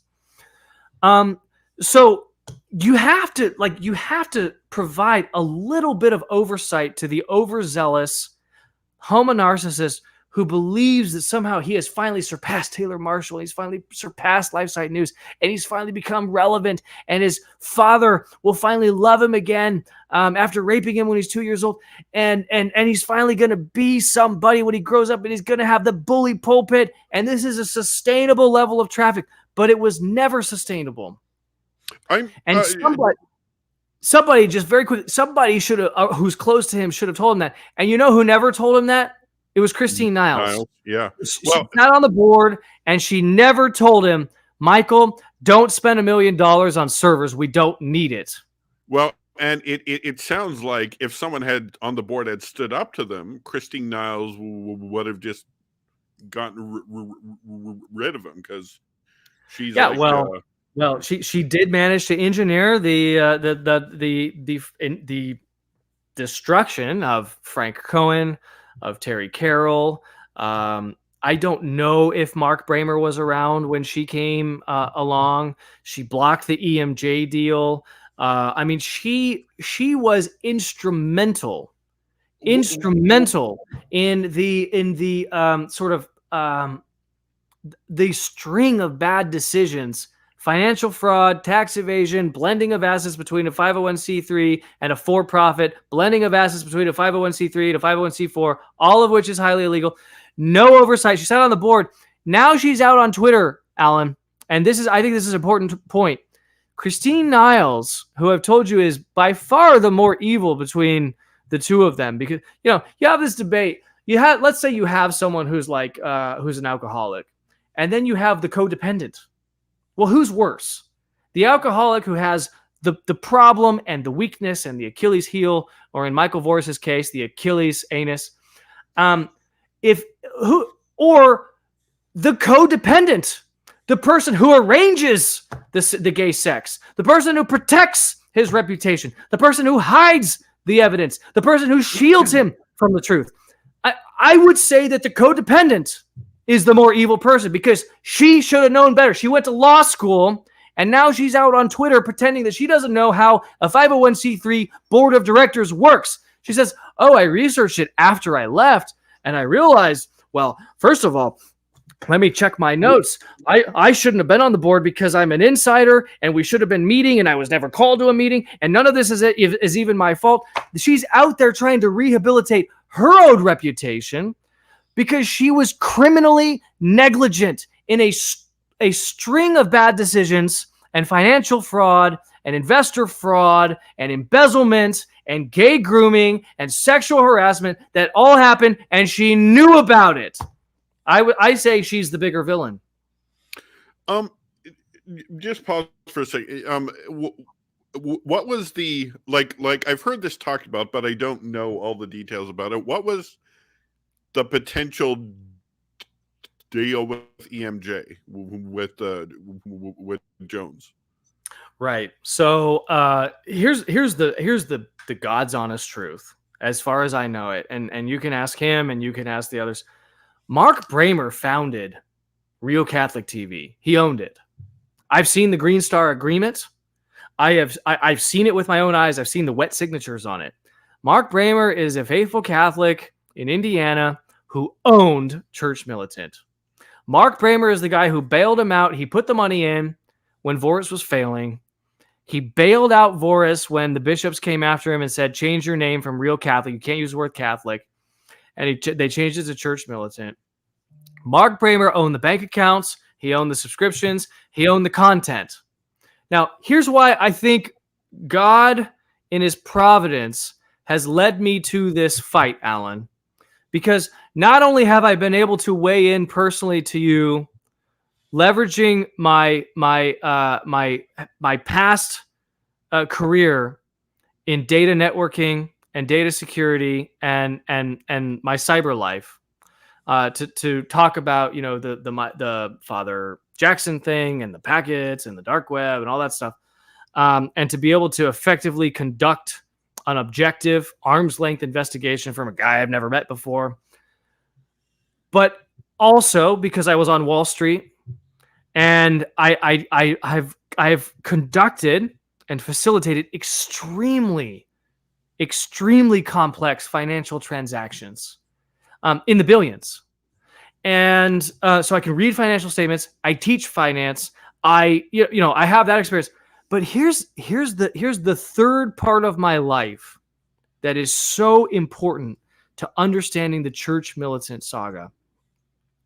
I was a film producer. I understand entertainment law. I understand how these contracts work. I understand what a producer does, who owns the content, a producerial agreement. I used to negotiate them for a living. Okay. I negotiated an agreement with Daily Wire. Jeremy Boring. I've been on Zoom with Jeremy Boring. I've been on email with Jeremy Boring. I closed a deal with Jeremy Boring. Okay. When I look at the agreement between Mark Bramer and Concept Communications, which was Double Trouble, Concept Communications, I see that very clearly from my point of view as a content producer professionally. I see that Mark Bramer owned Church Militant and he paid Michael Voris via Concept Communications to produce the Vortex segments, deliver the Vortex segments so that Mark Bramer could monetize them under a brand which was Real Catholic TV that later came to be known as Church Militant. Sometime in 2000 and... well, I don't recall the year. I think it was 14, but don't hold me to it. Michael Voris stole Church Militant from Mark Bramer. The bank account into which all the proceeds of the donations, the subscriptions, those went to Indiana, where Mark Bramer lives. And Bramer knows E. Michael Jones personally. They're friends. I don't know if they go to the same parish, but they know each other. Mark Bramer owned Church Militant outright. He put the money up and he hired Michael Voris as a for-hire producer. Okay? It was a for-hire agreement, and all the content is owned by Mark Bramer. When you go, if you're still a premium subscriber and you're listening to the sound of my voice or you're watching this video, if you go to Church Militant and you watch anything prior to the stealing of Church Militant, you are watching stolen content. Michael Voris does not have the right to broadcast, or Church Militant, does not have the right, St. Michael's Media does not have the right to broadcast the content that pre-exists the stealing of Church Militant from Mark Bramer. And for that reason alone, they are committing fraud and embezzlement and thievery. And this is in the public. This was broken open by E. Michael Jones in 2016. Now, let's get to 2016. In 2016, the board of directors at the time, which consisted of mostly outsiders, become aware that Michael Voris is an HIV-positive homosexual. And at that point, they turn on him and they say, Voris, you just have to quietly step it. You don't have to make an announcement. Just disappear. We'll find somebody else to run this thing. Thank you so much. At the time, this was pre-McCarrick. This is pre all the bishops are gay. This is pre the Vortex is a huge thing. This is pre-65 or 70 full-time employees. This is pre-Catholic Fox News, $2 million studio, $1 million worth of equipment, $1 million worth of servers, millions of dollars in frivolous lawsuits. This was at a vulnerable point in Church Militant's history, okay? And Voris agrees. And he says, you know what? I'm being pushed out, and that's fine. I'll go into the background, and I'll be a behind-the-camera producer instead of an in-front-of-the-camera producer. And he agrees to do it. And then he goes home, and he talks to his dad who raped him. And his dad who raped him says, Michael, don't let him steal it from you. And then Terry Carroll calls him and says, hey, you know what? I've had a change of heart. I'm going to back you. And he's on the board at this time, and he's one of the founding people. I'm going to back you. So the plan was Voris goes quietly into the night, and Dr. E. Michael Jones comes in, and he becomes the face of Church Militant. He starts making the vortexes. He starts producing the content. He has creative control of all of the content. He's in charge of the news and all of that. And he's the perfect candidate in 2016 to step in. He's already got an audience. He has notoriety. He's a genius. He has a PhD. He also has a connection to Notre Dame. So this is sort of the Notre Dame crowd is like, all right, we're just, this seems like it will work. We'll let Voris go quietly into the night. That was the deal that was on the table, probably brokered by Bramer. Bramer's the owner. He's been defrauded, but he's still around. He's trying to get his guy, Jones, into the organization. And Jones would have taken over, and he would have done a bang-up job with Church Militant. Do Jones and I agree on everything? No, we don't. No, I respect the hell out of Michael Jones, E. Michael Jones. I think I would run through a brick wall for him. And yet we have extreme disagreements about maybe 2 or 3 things that I hold near and dear to my heart, and it's not important what they are. I can guess at least one of them. I'm sure you can. Yeah. So Jones is supposed to step in for Voris, but Voris takes a little bit of courage from his incestuous rapist father, and then he takes a little bit of courage from Terry Carroll, who goes to Mater Dei in Dallas, and it's a FSSP parish. He's a nice guy. I've talked to him. Terry Carroll.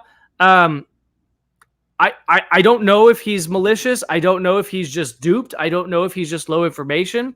And Terry, if you're hearing the sound of my voice, I really don't know. But you backed Voris. You backed him.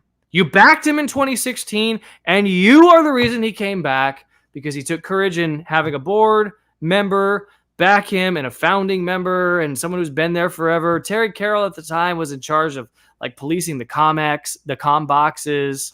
I mean, he just volunteered his time. He's a rich older guy, member of Opus Dei. So there is an Opus Dei connection. I'm not going to get into that too much, but so you've got Terry, you've got Rusty, the rapist, and you've got Gary the fairy who says, I can't live without my microphone. And he just comes back in and he produces a vortex that is a complete and total fraud. It is a lie. He comes out and he says, oh, the Archdiocese of New York found out that I used to be gay a long time ago, and they're extorting me, and they're blackmailing me, and they're going to release it because they got it from my confessional. No, you got HIV at Dunwoody from Bruce Jones, who was a priest who died. Black man. Bruce Jones, Mr. Voris. That's the only thing that happened to you in New York. He was thrown out of Dunwoody for being like way extreme faggot. You're supposed to be sort of like under the radar faggot to get through Dunwoody. So Voris concocts this story in 2016. Saying, to this day, well, like to this day, I remember a friend of mine, she texted that to me. It's like, Alan, check this out, and like, I thought to myself, what is he doing? Like, yeah. But now we know the whole truth, So. Now we know the whole truth. This was Voris twisting reality to find a way to maintain control of Church Militant. And this is a repeating pattern that I believe we're going to see repeated. I'm sure Dr. Jones would agree with me. I'm sure Dr. Jones would say depriving a man like Michael Voris of the limelight and the microphone is like taking water away from a fish. It's going to starve him. It's going to kill him. And so even after being fired on the 21st of November, this man still took out to Twitter days later and was releasing theological tweets for Thanksgiving, for Advent, for Christmas, for New Year's, thoughts on the devil. He's still on Twitter while he's supposedly getting, the help that he needs because he is the St. Augustine of our time. If you'll permit me, Alan, I just want to take 1 minute and compare Michael Voris to St. Augustine. You are permitted. St. Augustine considered himself to be a notorious sinner because at that time in civilization, St. Augustine maybe had one or two flings and then had a stable civil marriage with a concubine. Civil marriage is what we would call it, but it's concubine. He lived with her. He had a son with her. And he more or less lived a normal married life outside of the sacraments and outside of matrimony. And for that reason, he considered himself to be a publicly notorious sinner.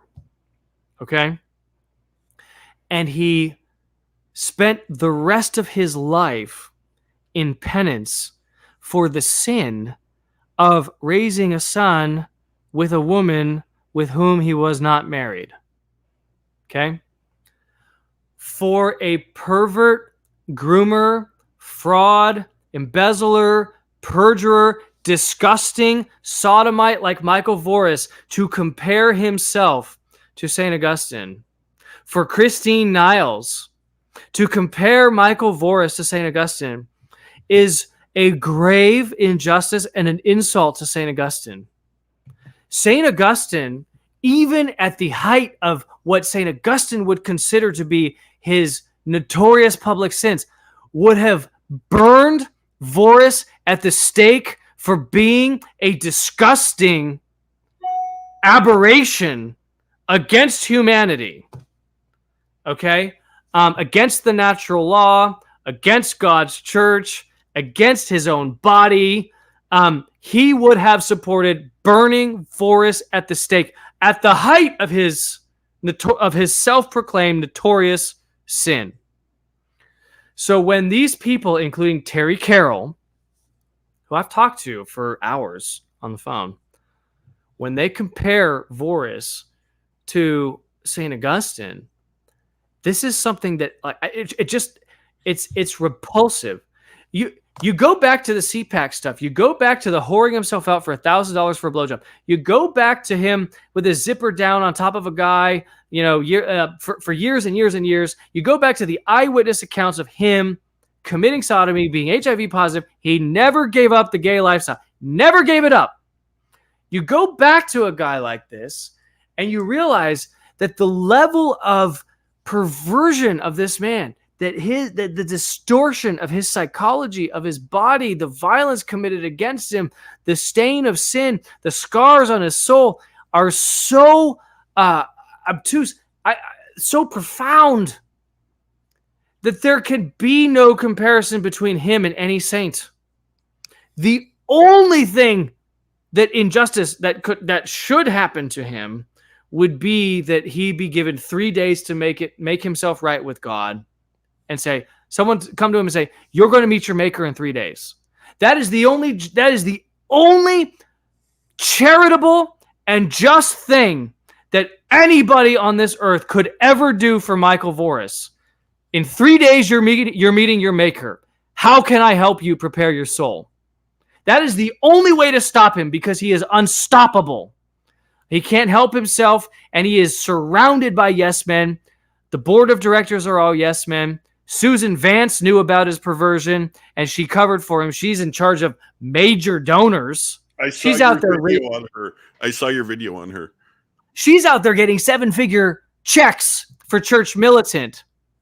7-figure checks for Church Militant, and she knows that he is sexually harassing his own single male 20-year-old staff members. She knows about it. Christine Niles knows about it. I would contend, and I would not be surprised. I contend and would not be surprised to find out that Christine Niles was Michael Voris's pimp, that she was arranging the gay encounters with him for years. She had to know about it. There's no way she didn't know about it. And there it is. So you go back to a St. Augustine. You go back to a St. Augustine who's living his life with a concubine, and he considers himself to be irreproachable in the eyes of God. And then Michael Voris and his perversions, comparing himself to St. Augustine, it is an injustice. And all of the non-catechized Catholics who make that false comparison, including Christine Niles, who does it on Twitter, and Dave Gordon, you have to correct these people. There is no comparison. And I say again, the only thing we can do in charity to try to try to prevent Voris from going to hell is to tell him, you got 3 days and you're meeting your maker. Get right. You got 3 days. I just want to say shout out to Ryan Grant. God bless you. And currently reading some of your translated works, the works of St. Robert Bellarmine that you translated. Thank you. And God bless. So now I know Christine Niles, that there's another kind of kink in this whole thing. Didn't she resign from Church Militant like 2 weeks before Michael Voris? Are they still on the same team? Okay, so this is a good question. Niles resigned on either November 8th or 9th. I was the first to report about it. I think I informed the public on the 12th that she was no longer with CM. A lot of people didn't believe me because nobody ever admitted that she left. Church Militant never said goodbye, farewell, following C's, thank you for your service. No, they continued to publish content of hers that they had in the can that they hadn't released yet for days and weeks on end, simulating the fact that she was still there. But she did. She resigned on the 8th or 9th of November, and she waited until the 21st of November, which was his departure date, I believe. And then after that, she released a video trying to create as much daylight between herself and Voris as possible, saying that, oh, I knew something was up with it because he stopped praying for the last 2 years. Yeah. Okay. Yeah, sure. That one holds water. And then Voris released his video that same day. This was a huge Church Militant news day where you got the Niles video and the Voris video. And, I've had people who understand body language. I've had forensic scientists look at her video. And all I can tell you is that is a video made by a woman who is absolutely enraged. I mean, she was mad. She couldn't hide her anger. In fact, she even admitted that she's angry. Her level of anger is inexplicable if it's just that she's disappointed in her good friend who had a fall, had a sodomitical interaction. That would not justify the level of anger that she portrayed out on YouTube. The only way to explain the level of anger that she both visibly and verbally communicated in her video is to go back to the psychology that I've already explained, that she viewed herself as his caretaker, as his bulldog, as his inner circle, as his right-hand person. She viewed herself as his work wife. She was called his work wife. She viewed herself as his spiritual and emotional concubine. It's all written about. You're pointing to the book. You're pointing to EMJ's book. It's all written about there in 2016, and it only got more magnified between 16 and 23. Okay, so in these interim years, it's only pronounced more and more pronounced the codependency of her relationship with him, and so the only plausible conclusion that we can draw to justify the enormous amount of anger that she portrayed verbally and non-verbally in her video is that they had a psychological and a spiritual divorce. They were divorced. And their divorce came not because of some morality clause, as she claims. That's a lie. That's a manifest lie. It's provable lie. It's an obvious lie. She knew about the him sending pornographic, semi-erect pictures of himself since April. Okay, she knew about that. This is provable. Sue me, Niles. Send me discovery. I'll prove it. I'll humiliate you. All right. The only reason why she would have displayed this anger is because they had this divorce. And the divorce was precipitated by the destruction of Church Militant, by the fact that the place was melting down. Now, reminder, last year is when they had a 33% layoff.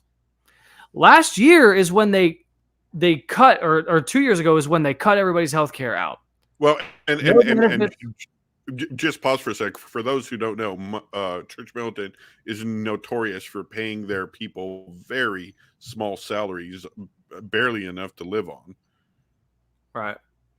Yeah, exactly. So this is, and this fits in with Voris's, sexual predatory nature.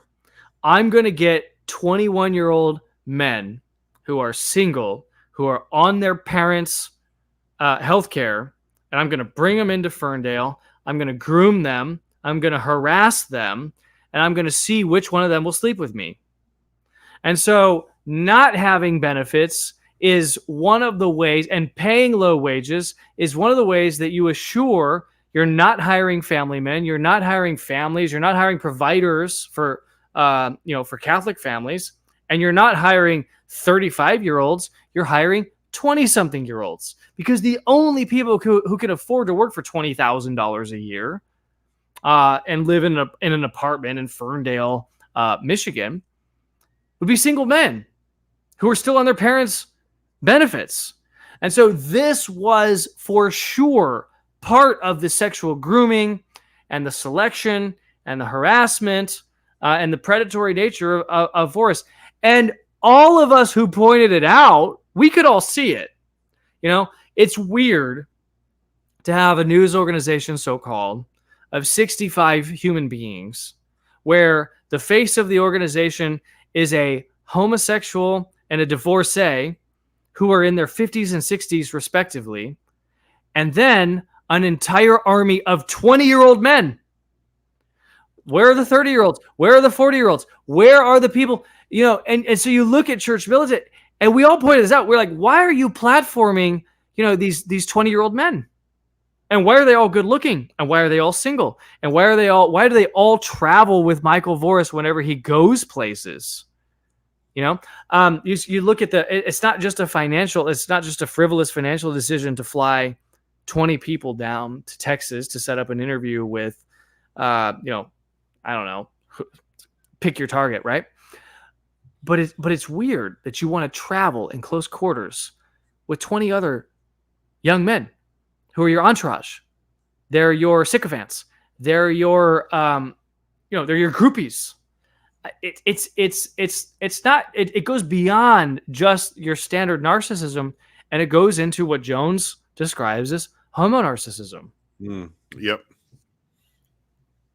And I just have to say, since learning about how that lifestyle and narcissism go hand in hand, you can see it everywhere.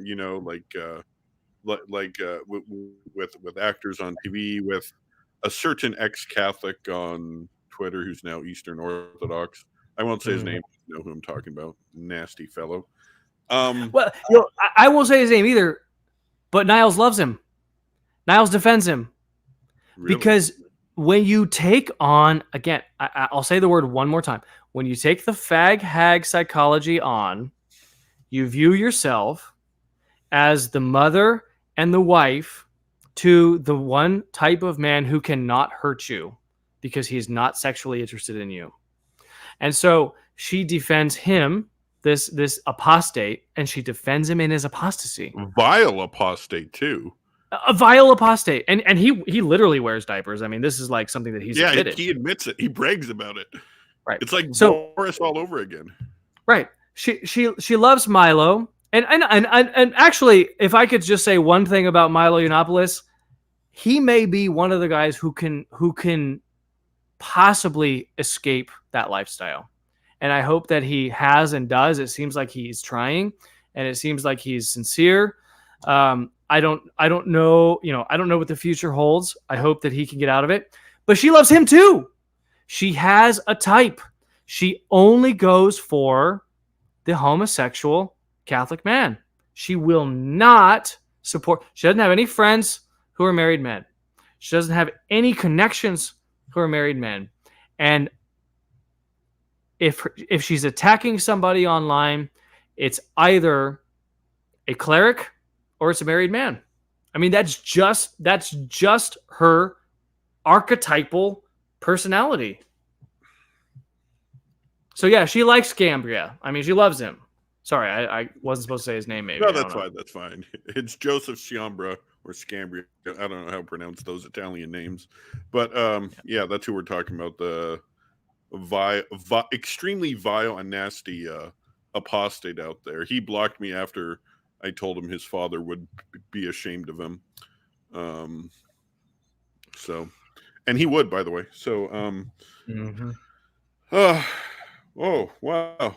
We've gone to a lot of stuff here. I've written down so much here. Well, I suppose, presumably, let's get back to Double Trouble for a second. Sure. Presumably, it's a gay porn film. As far as we know, it is. If it's something else, produce a copy and prove it's not. But as far as it's 99% likely it's a gay porn film. And those, I mean, sadly, that those films have audiences. So surely there's a bunch of gay people with that film in their house and like all over the States, maybe, but like it's not the people we talk to, not the kind of crowd we try to like investigate. In 1997, I don't know how you would have done what would be considered a wide release of a VHS of a gay porn film. It's possible that they sold copies of the film. to various gay establishments in the Detroit and New York area. It's possible that there was a national release. We don't really know, but here's what we do know. What we do know is that in a court of law in Oakland County District Court in Michigan, Church Militant claimed that Double Trouble was 3 different things. This is all under oath, right? This was in discovery, so I don't know if that's considered under oath or not, but it's compelled by the judge that you provide an answer to a question. Okay, they claim, and this was also a blend of them and their Twitter account where they claimed what it was. At one point, they claimed, and I don't remember which one was in court or which 2 were in court and which one was on Twitter or whatever. But I've tweeted about all this, so it's all out there anyway. At one point, they claimed that Double Trouble is a comedy heist film. At another point, they claimed that Double Trouble is marriage advice. And then at a third point, and I think this is the one that they claimed under oath and to the judge and everything, Double Trouble was a breaking news segment. Now, in 1997, breaking news was not distributed via VHS videotape. Yeah. Nobody went to Blockbuster to get a videotape to say, "Oh, I wonder what the news was." I mean, it would take so long to produce a VHS and mass produce it and make copies of it, and then label it and package it, get it on trucks, put it in a Blockbuster. It's just impractical and absurd to imagine the fact that breaking news or a news segment of any kind would be distributed via VHS. News of any kind would either be distributed in 1997 via radio or via television. Those are or via newspaper. Those would be the 3 ways. Yeah, and that's about the time the internet's just starting to get going. Yeah, right. So when they tell the judge in Oakland County that Double Trouble is breaking news distributed via VHS, this is a mockery of justice. This is a mockery of our justice. It's a mockery of truth. It's a mockery of the whole process. It's a mockery, frankly, of Catholics who are trying to figure out what the heck's going on, who can I trust, etc. So when you can't keep your story straight and you insinuate either via your attorney or in official discovery or on Twitter or whatever that Double Trouble is one of these 3 things, you know that they're obviously lying about what it is, because it can't be all 3 things at once. That's the principle of excluded middle. And so, or is that the principle of non-contradiction?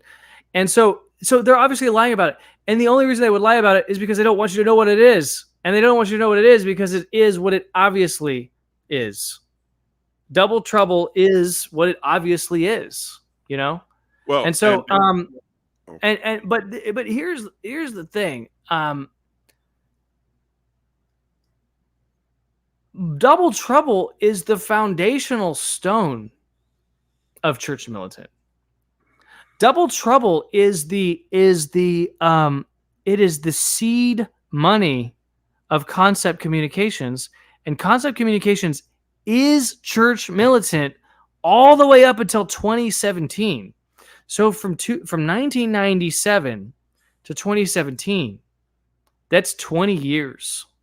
For 20 years, the same entity which produced gay pornography is the same entity that is producing the Vortex. And you've pointed out before that a couple months after Jones exposed them in this book, they immediately shut down Concept and transferred its assets somewhere, but we don't know. They did. So Concept Communications still has a website even to this day. Concept Communications is a for-profit LLC. I don't want to bore people with the accounting and all this stuff, but just hear me out. Try to follow me on this. You own on the one hand, on your left hand, let's say you own a 501c3 not-for-profit corporation that takes in money to teach the Catholic faith, And when you give money to this hand, you get a tax write-off because you're a boomer and you're low information and you want me to attack the bishops. Then this hand hires this other hand to produce stuff. And this other hand is called Concept Communications. And it's also owned by me. So I own this 501c3. I take the money from you, and then I give the money to myself over here on this other hand at this for-profit company. And Concept Communications has listed St. Michael's Media as its largest customer on its website. And I have produced the screenshots of this. Again, this goes back to EMJ's psychology of the homo narcissist who desires to be caught. He does it in plain sight. He wants you to put the pieces together. He wants you to discover the fact that he is taking tax-exempt money into one hand and giving it to himself in his other hand for almost 10 years. So, okay, say, let's go. Say it's the year 2016.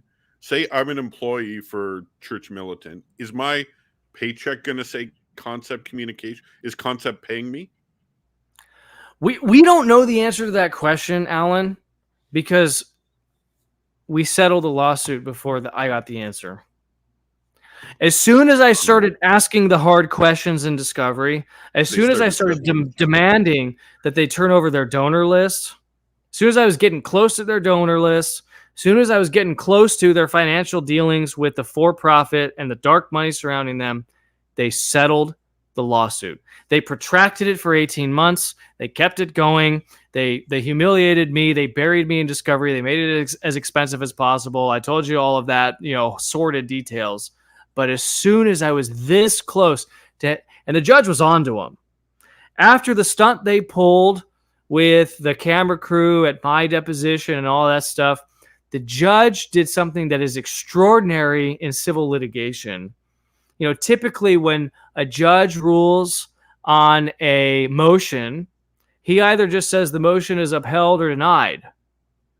But he issued a 2-page scathing rebuke of them on one of the motions and specifically cited their conduct at my deposition as reason why he was denying one of their motions. Again, I told you they never won a motion in the litigation, not once. So they knew that the judge was onto them, and they knew that I was going to prevail in a motion to compel them to provide me a copy of Double Trouble, which they claimed didn't exist, and to answer my questions about the financial relationships between the dark money for-profit LLC, the related party, the right hand over here, and the 501c3, the left hand over here. So as soon as I was getting close to answering that question, Alan, in an official way, they bailed out a lawsuit. They all of a sudden wanted to settle, huh? Yeah. Wow. And people think that, and it is true that the timeline is true, that Voris went under oath, and in his deposition, he admitted that I never defamed them, that they never sustained any harm, and he destroyed their legal case against me. And then, 5 or 10 days later, we settled. People think, oh, well, they settled because they admitted, because Voris is an idiot. He's a prideful narcissist who admitted under oath.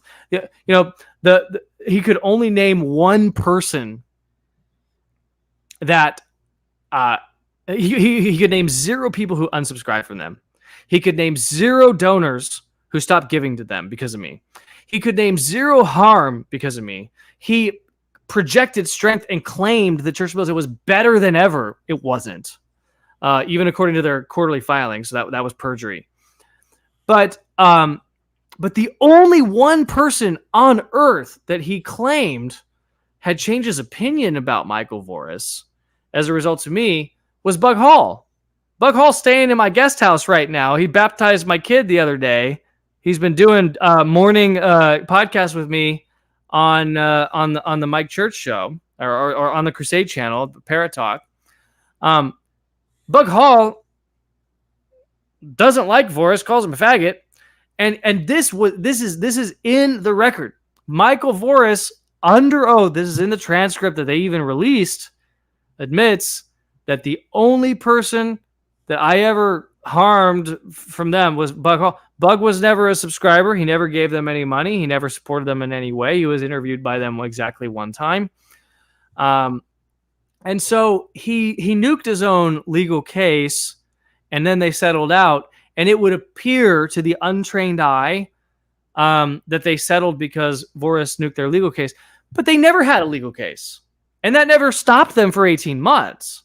And so, we were going to prepare a motion to dismiss and stuff, and it probably would have dismissed, but that would have cost a lot more money, and it would have taken more time, and they would have bled me even more dry, and they would have loved that, even if it got dismissed.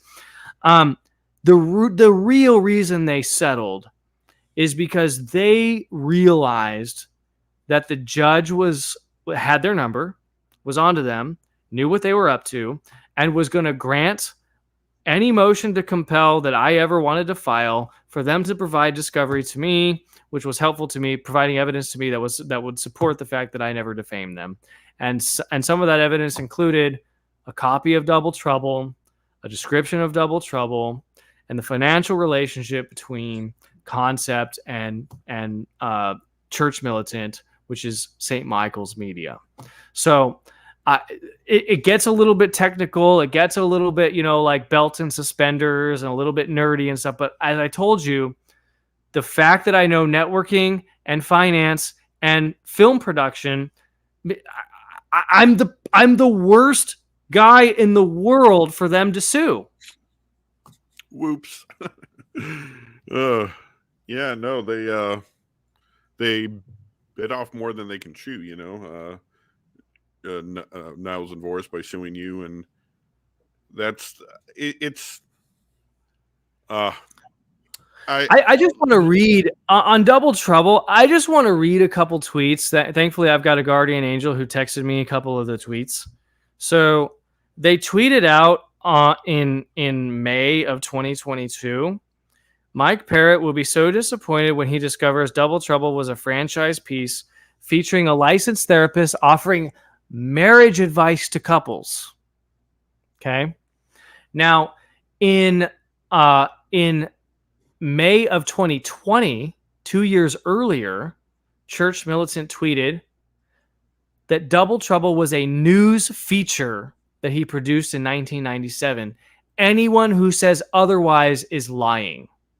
So Church Militant tweets in 2020 that it's a news feature. Anyone who says otherwise is lying. In 2022, they say that it is marriage advice for couples. In 2023, they say in court that it's a heist comedy film. So, I mean, we all know what it is. And here's the really scary part. Alan, I this is your show. I can't tell you what to do.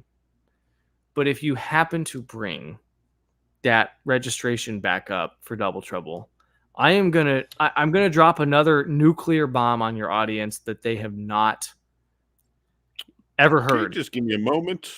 Give me a moment, and I will have. Should be right here. All right. Okay. So this is a registration. This is copyright registration. All works in the United States of America that have a copyright are registered with the Library of Congress. And in registering with the Library of Congress, you submit a copy of the work. Now, I have registered film scripts with the Copyright Office. And part of the registration is that you submit the script. Okay? Again, drawing on the weird coincidence or providence of one of my 3 career paths. I understand entertainment law. You submit the script or a description or an original copy or something to the Library of Congress for what this is, and in exchange for that, they will grant you the copyright. So you're looking at the registration record, PA 0000859824. Okay? Registered on July 23rd, 1997. Type of work, motion picture. Title, Double Trouble. Date of creation, 1997. Date of publication, July 22nd, one day prior. Gary Michael Voris, John Fitzgerald Mola, his gay husband that they did the fraudulent refinancings with. Video cassette, 1/2 inch. That's a VHS. Okay? The names of the registrants, the names of the owners are right there. Gary Michael Voris, John Fitzgerald Mola. You go to the Library of Congress. You can do this. I did this. You can submit a request, and they'll say, hey, this is kind of old. We need some money. You can pay the money, and the Library of Congress will eventually come back and say, we don't know what this is. Sorry. Go pound sand. Let me say it another way. Somebody had the power to erase the copy of Double Trouble from the Library of Congress. Somebody was able to wipe the official record. There's still a registration. You're showing it on your screen. There's still a copyright, but the Library of Congress has no record whatsoever of what Double Trouble is. Somebody very powerful would have to do that. That's a scary thought, they've either erased it or they're lying for them. Right. And so technically, though, at some point, the Library of Congress had that tape in their. They would have. I don't know what the norm was in 1997. I know what the norm was when I was registering films. Okay. But the norm when I was registering films was you at least had to submit the entire screenplay. Okay. So in 1997, I don't know if you would have had to send a VHS to the Library of Congress or at least an abstract of what the product is. You would have had to release, hey, Double Trouble is where Gary Michael and John Fitzgerald get it on doggy style, and then he's whatever it is. You would have to have some kind of description of what the product is, and that would be on file in Washington, D.C. And yet for this particular registration, it is not on file. And even after you pay the money, the Library of Congress will come back to you and say, we're so sorry. We have no record of what this is. Good luck. Have a nice day. Somebody very powerful would have had to arrange this. And, I may just leave it to your viewers to ponder that. I have my own opinions about it. I have my own very strong opinions about it. I think that I have a very complete puzzle. But I'm open to correction, and it could be wrong. It's definitely worth discussing. But when you unpack the fact that whatever Double Trouble is, and we all kind of know what it is, it's gay pornography. Whatever Double Trouble is, it is the seed money to Church Militant. That's all you need to know. The pro-life people are all fond of making the argument that, oh, you know who founded Planned Parenthood? Well, it's this lady named Margaret Sanger. And Margaret Sanger's bad because she was into eugenics. And in fact, there's a connection between her and Adolf Hitler and the eugenics program with the Nazis. And she didn't want any black people. And she's very racist. And therefore, she's really bad. And so for that reason alone, we have to discount Planned Parenthood. We have to destroy Planned Parenthood because it was founded on shaky foundation. It was founded in sin. If the pro-life argument against Planned Parenthood because of Margaret Sanger is true, then we have no choice but to take that same logic and demolish Church Militant brick by brick, story by story, click by click, because Church Militant was founded on gay pornography, period. Well, but say hypothetically, let's purely be hypothetical. Say someone managed to get a copy of the Double Trouble and wanted to make money off of it, makes a legal copy, starts mass producing. At that point, presumably, either Michael Voris or Mola would sue them, say, hey, you can't make the money off. It's ours. We've copyrighted that, Mhm. then they'd appeal to the Library of Congress for proof, but there's no proof there. Right. And at this point, having met both Mola and Voris, neither of them would go out and make that lawsuit. I don't think either one of them would want to publicly assert an ownership claim to a gay pornography entitled Double Trouble. So the only recourse that we, the public, would have, who have a right to know all of this stuff, would be if somebody were to produce a copy of Double Trouble, and such a copy, after 30 years, would be exceedingly difficult to find, and because we don't know where it was distributed. I mean, here's the other thing, just again, wait, drawing on. Is it okay if I take this off? Yeah, sure. Okay. Just going back to the fact that, like, I've worked on distribution deals, and I've met with Angel Studios who distributed Sounds of Freedom, and Angel Studios is distributing the film that I helped produce that's coming out in theaters in just a couple months. And full disclosure, I didn't do that distribution deal. Others on the team did, but I've worked on distribution deal. So my point is that we don't necessarily know where or how Double Trouble was distributed, if at all. This morning I was talking with Bug Hall, who has worked on 65 different films. And this is on the Crusade channel. You go to crusadechannel.com and listen to the podcast, or the broadcast, sorry. And Bug was explaining that even after you get past the financing risk and the development risk and the production risk, you still may have an asset in the can, as we say, that can't get produced or never gets produced. It never gets picked up by anybody. People don't like it. It's not worth getting out there. So it is entirely possible that Double Trouble was just a really bad gay porno that nobody would buy. And so there were no VHS copies. And it is entirely possible that Voris is telling the truth when he says, I don't have a copy of it, because no one ever made a copy of it, because it was just bad gay content, right?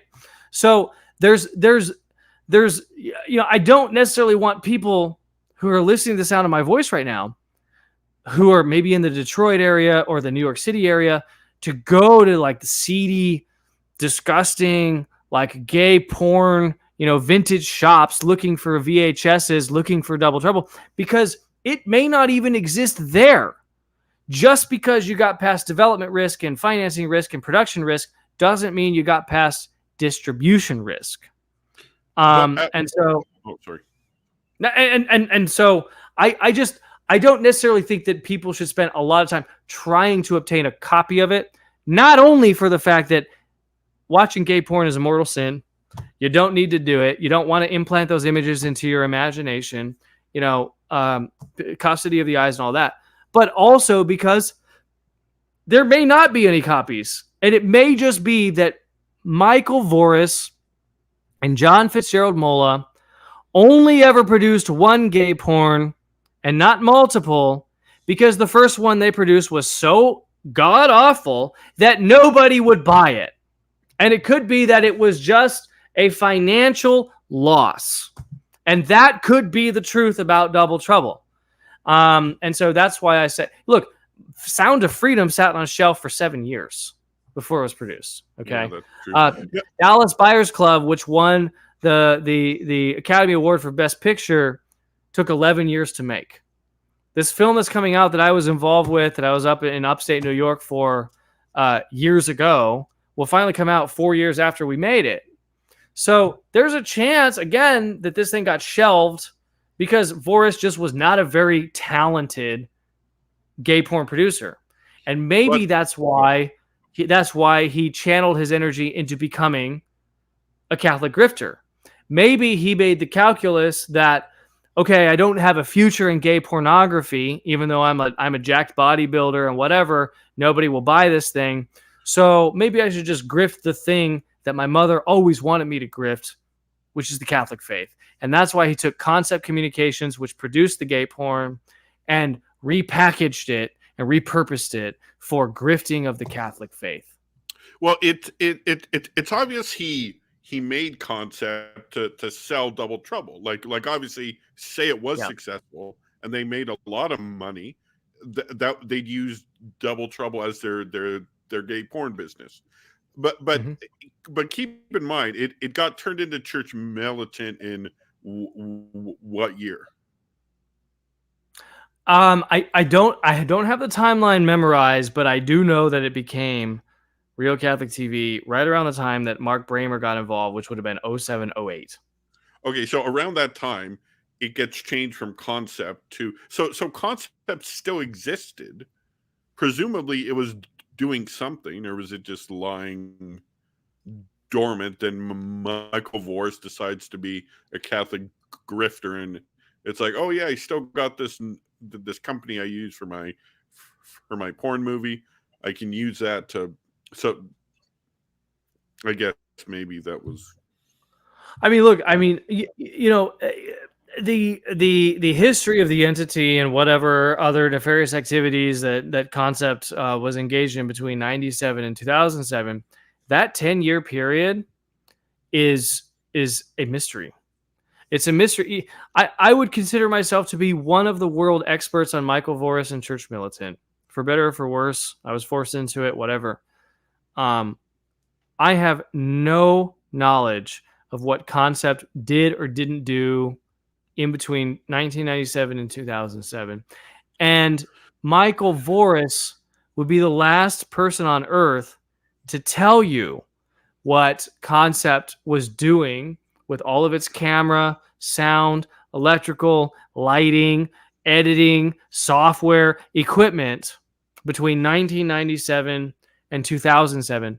But I think to the point that you're implying, and I'll just say it directly, it is entirely possible that Double Trouble was commercially successful and that funded subsequent gay pornographies, but that they just declined to register copyrights for those gay pornographies because maybe that was just over the top.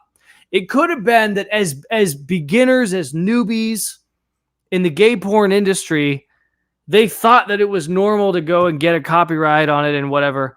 But then what maybe once they were in the gay porn industry full time, Mola and Voris, they could have perhaps realized that, you know, it's not worth the filing fee or the legal money or whatever to register the copyright to these things, because that's just not done in this industry, because nobody's going to infringe the copyright. Because at the time in 97 and 98 and 99 and 2000, 2001, 2002, the gay porn industry distributed via VHS is so small. No one's going to like steal your VHS and reproduce it and rename it and distribute it to their own. I mean, how many gay stores are there in the United States in 1997? So it could very well be the inverse of what I said. Instead of the fact that they were terrible gay pornographers, they might have been amazing gay pornographers who were grifting gay pornography for 10 years, and that the proceeds of that gay pornography became the seed money for Church Militant when Michael Voris had his quote-unquote conversion after his mother's death. Now, I don't know which one of those things is true, Alan. One of those two things is likely true. Generally, you don't produce a gay pornography and then never produce one again unless it bombs. And generally, you don't produce one that does really well and then never produce another one again. So I think it's likely to be one or the other, that either they were gay pornographers together for a decade until their inevitable falling out, which is what happens to faggots, or because men are disposable and transactionable, or they were terrible gay pornographers. They lost their well, you know what, in more ways than one, on Double Trouble, and then they just let the LLC be dormant until at a certain point Voris re-engaged the LLC and found a new use for it, a new grift for it. Wow. I don't know if I will ever know the answer to that question until the general judgment. I know that Michael Voris will never willingly confess this. And the reason why you know that he'll never willingly confess this is because even in his apology video on the 21st of November of last year, he never specifically confesses to any particular crime. He never apologizes to anyone in particular. He never admits to having harmed anybody. He makes himself out to be the victim. He claims that he's the one who needs the help. And he is extremely ambiguous, Vatican II level of ambiguity, in terms of what he did, who he did it with, when he did it, where he did it, who paid for it, what church militant's involvement was in it. We don't get to know those things. He thinks he can get off scot-free in more ways than one by just releasing a general bumper sticker platitude statement. So the idea that you could ever pin him down into what'd you do in 1998, 99, 2000, 2001, you will never get that. Well, okay. But so Concept Communications as an LLC would have to file financial statements annually.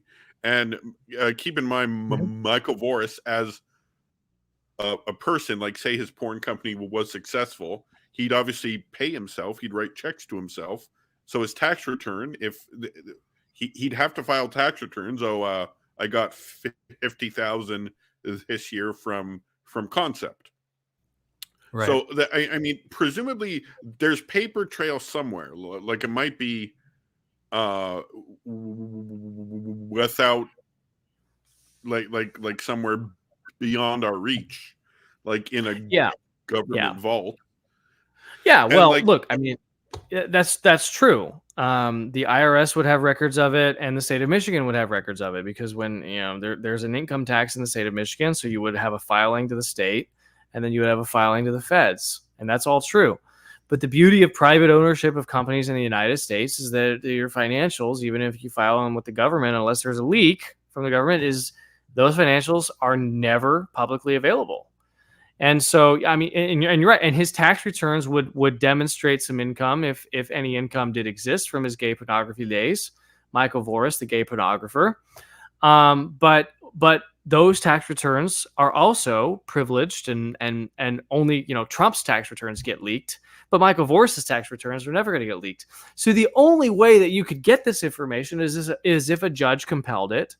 And the only reason a judge would compel it is if if the obtaining of such information was useful in you making a legal argument, and the judge would ascertain that information was useful to you. And then, even then, if a judge, like in the Dallaire case, where Church Militant is on defense against Father Dallaire, who's suing them for defamation, even then, if the judge compelled you to turn over the evidence, you could still destroy it. You could say, if you're Michael Voris, oh, I don't have my tax returns from 1998. Who does have their tax returns from 1998? And it's a plausible argument, and it's believable. And there's, unless you independently obtain them and said, hey, gotcha, these exist, and you should have had them because I have them. How did I get them? That's what I did in my case when they claimed that they turned over all the discovery. And I'm like, well, what about this thing that I have? You never turned this over. Gotcha. Sanction. And that's what Dallaire's doing too. Dallaire's like, hey, give me the discovery. Dallaire already has half of it, and he's just testing them to see if they're going to turn it over, and then they don't, and they destroy or whatever. And he's like, what about this? Gotcha. Sanction. Lawyers fired. Lawyers quit. Niles quits. Niles fired. Whatever.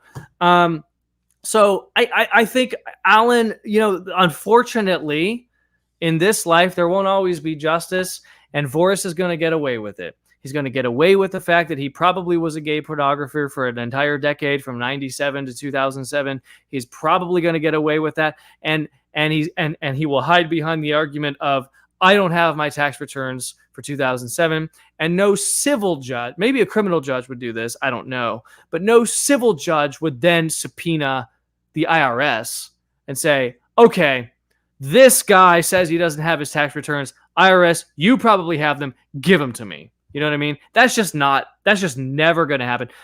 Especially, and I go back to the conspiracy theory here, especially if you are someone who exists under the protection of a powerful person who can make your Library of Congress filing disappear.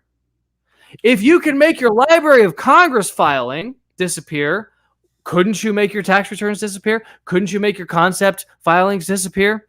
So it very well may be an extremely wasted effort to go out and try to obtain the evidence of his faggotry, of his dark money, and his fraud and embezzlement and related party transactions and blending of evidence and IRS irregularities and all of it.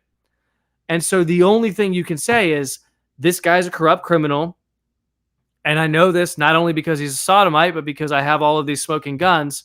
But he will be able to hide or destroy the evidence because he has powerful friends who can help him hide and destroy the evidence. You think you know who those friends are? You don't need to share it here. Yeah. I have a working theory, and I think it's a unified theory in terms of it stands up to the psychology of Michael Voris and of Christine Niles. It explains some of their behavior. It goes back to, I'll allude to it if you don't mind.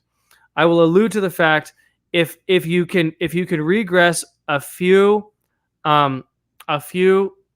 data points that I've discussed, and then a couple new ones that I'll bring up here, and you jumble those all in your brain, I think we would all arrive at very similar conclusions.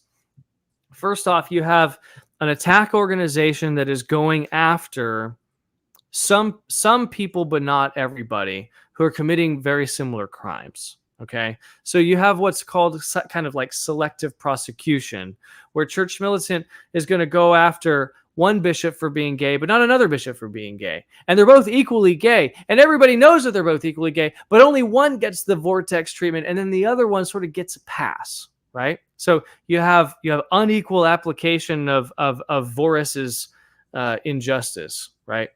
Then secondly, you have high power people and money behind Church Militant.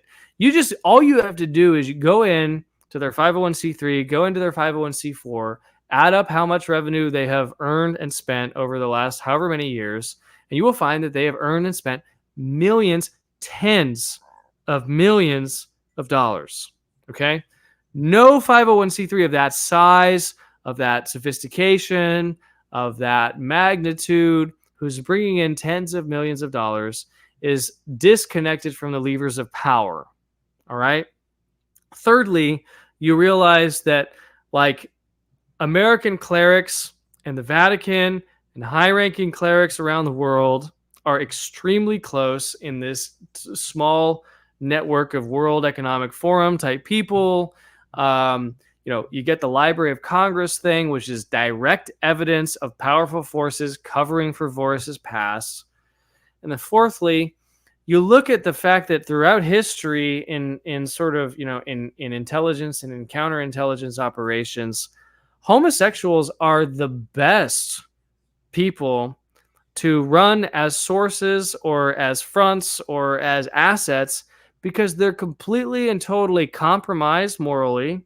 They're blackmailable, and they have no principles whatsoever. They're perverts. They have no moral compass. They have no qualms about doing anything at all in order to please the people who are running them, or to try to gain their way into the concentric circles of influence and be traffickers of information and knowers of things and important people and have an entourage.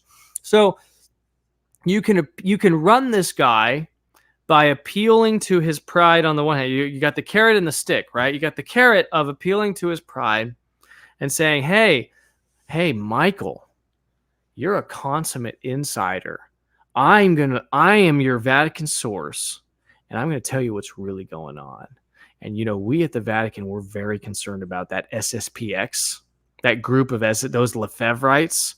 And we think that you should go after them. And here's a little dirt that we have on them.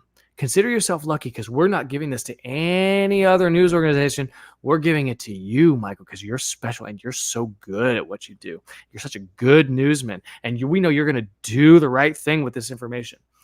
So you cut to Church Militant attacking the SSPX.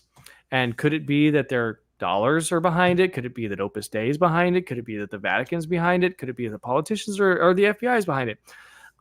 Any of those things are plausible. Any of those things fit the narrative. The other thing is you got the stick. The stick is, hey, we know you're a faggot. We know that in Baltimore you had your pants down. We know that in other hotel rooms you had your pants down. We know that at CPAC you were giving $1,000 blowjobs. Okay? We know this. We know this about you because we know all. And who knows all? The all-seeing eye of Sauron knows all. The person who can surveil them, the person who can who can listen to his phone calls or read his emails. I'm gonna drop one final thermonuclear bomb on your program, Alan, that I have never spoken about, that I have never ever alluded to, that nobody knows. In 2019 or 20, Michael Voris came home to his house, and there was a black box sitting in his house. And he didn't know what it was. He brought it to the studio, and he had one of his smart networking guys look at it. He said, "What is this thing?" It was the technological capability to listen to cellular phone calls. It was a box that showed up inside his living room. And he immediately went to one of his attorneys to find out if it's legal to use this thing in the United States or if they need to offshore it. And that box found its way to Ireland, where from Ireland, if you listen to Americans' phone calls with each other, it may not be as illegal as tapping the phone calls using this technology that just showed up in his living room in the United States, in the continental United States. So I will, with that information, I will leave it to the public to decide how high the level of protection Michael Voris has enjoyed up to this point in his career, who may have been running him as a compromised gay asset to attack the people that it was convenient for them to attack, as he basically functioned as controlled opposition for someone. This is a level of astonishment that I don't think the public is prepared to accept. Okay. And this is why I've held on to this. I've known this for years about the box. I think people are finally now, if they're 2.5 hours into this thing, prepared to accept the idea that the people who are backing, fundraising, underwriting, and protecting Church Militant and Michael Voris are not just a cadre of low information, 65-year-old white American boomers, but that the real power behind Church Militant was something far, far more nefarious. Okay, but that's interesting. But there's one kind of hole in the theory, though. I'll share my concern here. Well, then how come they're not bankrolling them anymore? How come Church Militant's on the verge of bankruptcy if they have protection from on high? You know, you end up cutting your sources loose at a certain point when they outlive their usefulness, or when they get too big for their britches, or look, when they start to believe that they've done this on their own, when they don't go with the party line, when they start to think for themselves. I mean, there are any number of reasons to cut this guy loose. In the end, with compromised homosexual assets, they're always cut loose. They never get to retire to, Epstein Island or whatever. They have to be, all the loose ends get tied up in the end. And so it could just be that this is the end. Well, I know that I know you're a fan of E. Michael Jones. Have you read the Jewish Revolutionary Spirit? Not cover to cover. It's a great reference book. It's almost like a textbook. I mean, if you want to know something that happened in 1680, you go to that section of the book and you're like, oh wow. Yeah, like I read that book from cover to cover. It took a while, but he's talked about this too in his live streams about proxy warriors. And like about how in that case the Jews have certain proxy warriors and they use them and they drop them when they're no longer useful, when they've served their purpose. So I guess, and keep in mind, he talks about homosexuals being proxy warriors in those, because he talks about how the Jews used to use blacks, the Black Jewish Alliance, then that fell apart. That then you have, because the black, like skin color, is nothing to do with morality, right? But if you go to someone who is like Voris, homosexual, obviously it becomes like they'll breach they'll cross the lines for you, Mm-hmm. So Yep. And again, they're compromised because they're blackmailable, and they're compromised because they have no morality. Sodomites are perverts to a level that you and I, Alan, we can't even conceive it. And this is why in Christian civilization, there was no coexistence with that kind of perversion, in generally speaking. Now, there are aberrations to it, Florence and whatever, the Medicis, but for the most part, Christian civilization was built with no collaboration, no tolerance, no compromise with that particular sin, which causes the demons to flee. The demons will lead you to it. They'll tempt you to it. They want you to do it. But it is so perverse and is so against natural law, and it is so disgusting that even they who tempted you to it cannot bear witness to it. And yet, Christine Niles testified under oath in favor of the LGBT lifestyle. That tells you how compromised, how opportunistic, how malleable, how useful they would be. She even publicly admitted that she has a very good relationship with the FBI. She publicly tweeted this. And again, this goes to the point where the homo narcissist and the fag hag, who is the enabler of this, they want to get caught. And so they escalate and they escalate and they escalate and they flaunt and they become lawless. And you get to the point where church militant becomes indefensible. You get to the point where, hey, Voris, you're committing so many crimes in broad daylight and so many people are saying, we can't erase this. We can't help you anymore. We got to cut you loose.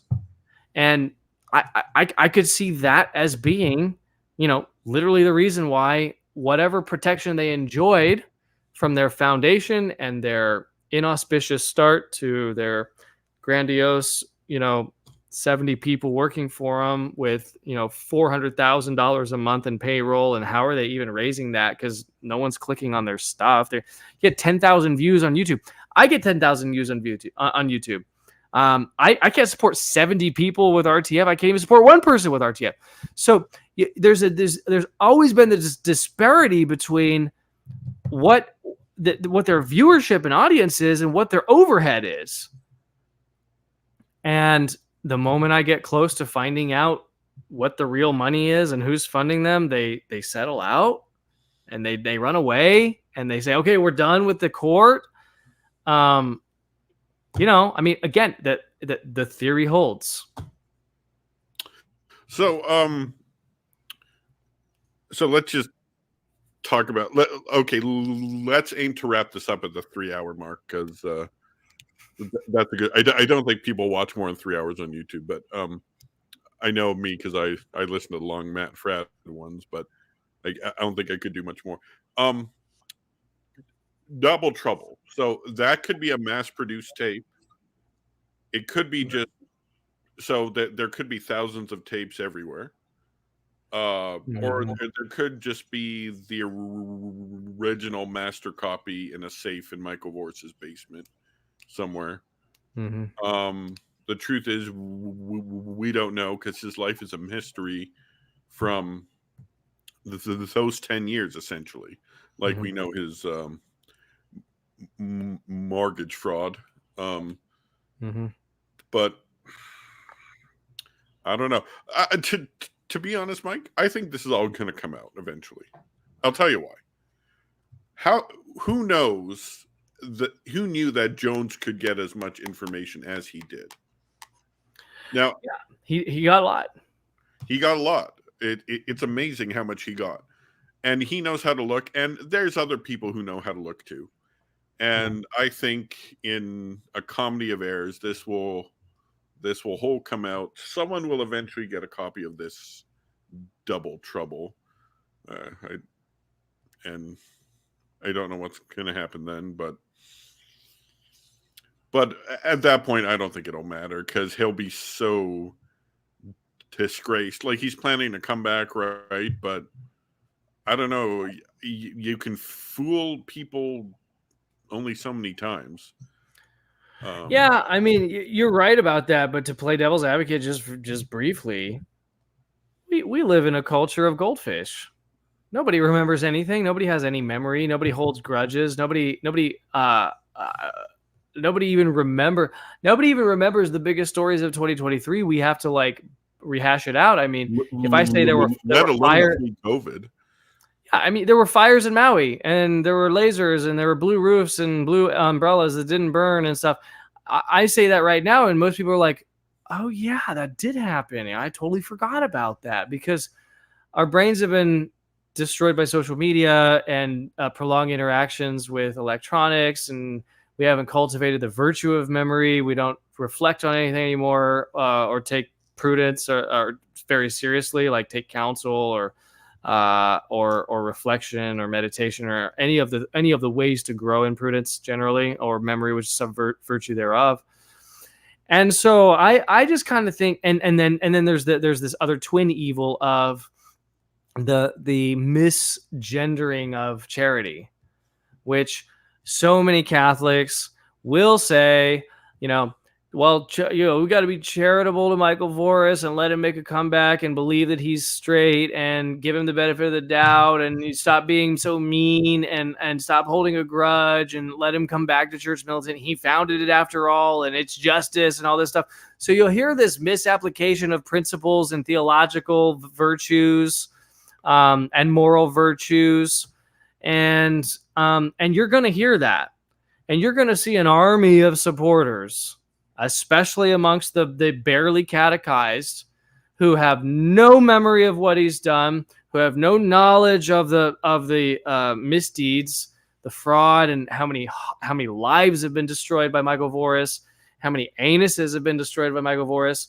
And you're going to hear people say, we have to be charitable, and they're going to let him back in.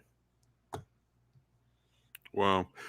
See, now it's true that no, like, I totally agree with all that.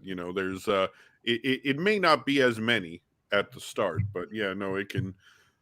Let me share something with you. Getting back to what you said about everyone forgets what happened a few months ago and stuff like that. I recommend something I've been doing. I've been doing this every day for 15 years. I keep a diary every day before I go to bed, or first thing in the morning the next morning while it's still fresh. I write down what happened. I've done this every day for 15 years because I know there's going to be a time in the future where I need to know And you know what kind of forces are out there. But Yeah. that's what I do. I recommend that to everyone who's listening. If you haven't done it till now, start today, or go to Chapters, or what's the American, or go to Barnes and Nobles, buy a diary, start doing a daily entry, write 5 or 10 sentences to start out. I recommend it to everyone. I've been doing it 15 years. Good for you. Yeah, it's actually January of 2024 is actually the 15-year anniversary. So Wow. I recommend it. And my grandma's actually been doing it for over 60 years. My well, I don't know if I should tell this story, but like we've talked about. I'll tell you after the stream. Okay. All right. Yeah, That's fair. Yeah. So, all right, we got 5 minutes left. I'll give you the last 4 or 5 minutes. What do you want people to remember from this stream? Thanks, Alan. Well, first of all, thanks for having me back on. Anytime. I love these streams.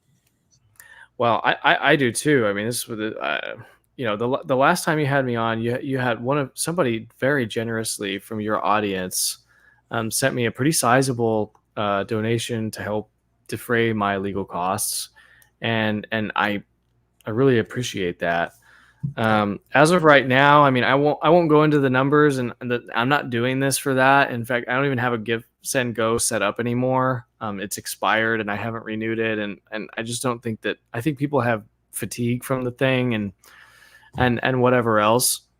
If the first thing I want people to understand is like, I'm just a dad who loves his children, who has been defending his family name and his children and his wife against Goliath. And Goliath came into my life unexpectedly, without warning, and I decided to stand and fight rather than capitulate.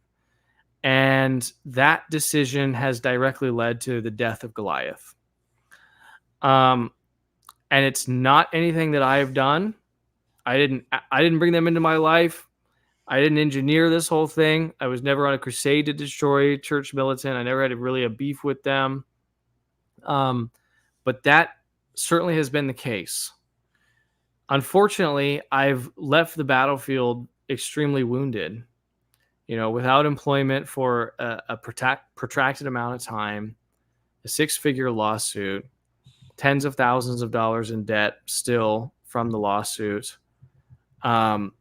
ousted from my industry, having to start over in a different industry, and with the scars that come with a protracted emotional event like this in the family, and inordinate amount of time spent defending my name, family, children from the veritable onslaught of Goliath. And so, I am thankful, and I am certainly grateful if there is some, extremely well-to-do and retired and doesn't need the money, and somebody who wants to retire my legal debt, I would consider that a blessing. I've been asking St. Philomena for that for years. But the second thing, and I think the more important thing that I think people should take away from this stream, if they haven't, is that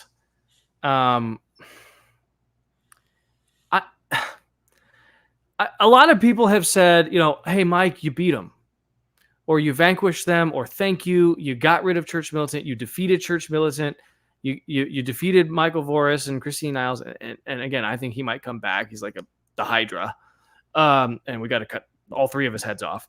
But to those people who say like you're a hero, or you had the fortitude, and a lot of people lost the faith with me, or a lot of people disagreed with some of the tactics that I used or whatever, I would just say all I did, it was not heroic.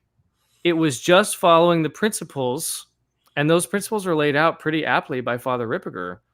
I disregarded the consequences of my actions and just stood on the principle. Like, in other words, I don't care if it hurts. I don't care if there's money involved. I don't care what the outcome is. I'm not a consequentialist. I'm not the ends justifies the means guy. You attack my family, I will defend them until my dying gasp. That is my purpose on earth. That is my purpose for my family. And what I hope is that more people are prepared to do that, because our enemies and our real tormentors in the end, when this gets really bad for all of us, our greatest tormentors are not going to be the Marxists. They're not going to be the Sanhedrin. They're going to be fellow Catholics. What happened to me is merely a small microcosm of what I believe will happen to many people in just a handful of units of time. And I don't know if those units of time are months or weeks or years or decades or whatever. So I would encourage people, and it's easy for me to say this because I just did it and stuff, but now like my adrenal glands are spent and I don't know that I could do it again. But I would encourage people to imagine themselves and to view the principles as like there are all these podcasts that pop up about masculinity. They're like a dime a dozen, Al. Yeah. And everybody wants to tell you how to be a man. And, people are writing books about how to be a man. And being a man is waking up at 4 a.m. and hitting the punching bag and stuff. Okay, yeah, that was written by a guy with 2 kids. Now that he has 5 kids, he doesn't do that anymore. All right, so let's just say, but being a man, the essence of it is the willingness to suffer for truth, for the good. And I just, if anybody complimented me and said, "Oh, you're such a hero," the only thing I would say is I was willing to suffer because my wife was suffering, because my children were suffering, because my friends were suffering, because others before me had suffered at the hands of this psychopath homo narcissist and his evil, wicked witch enabler.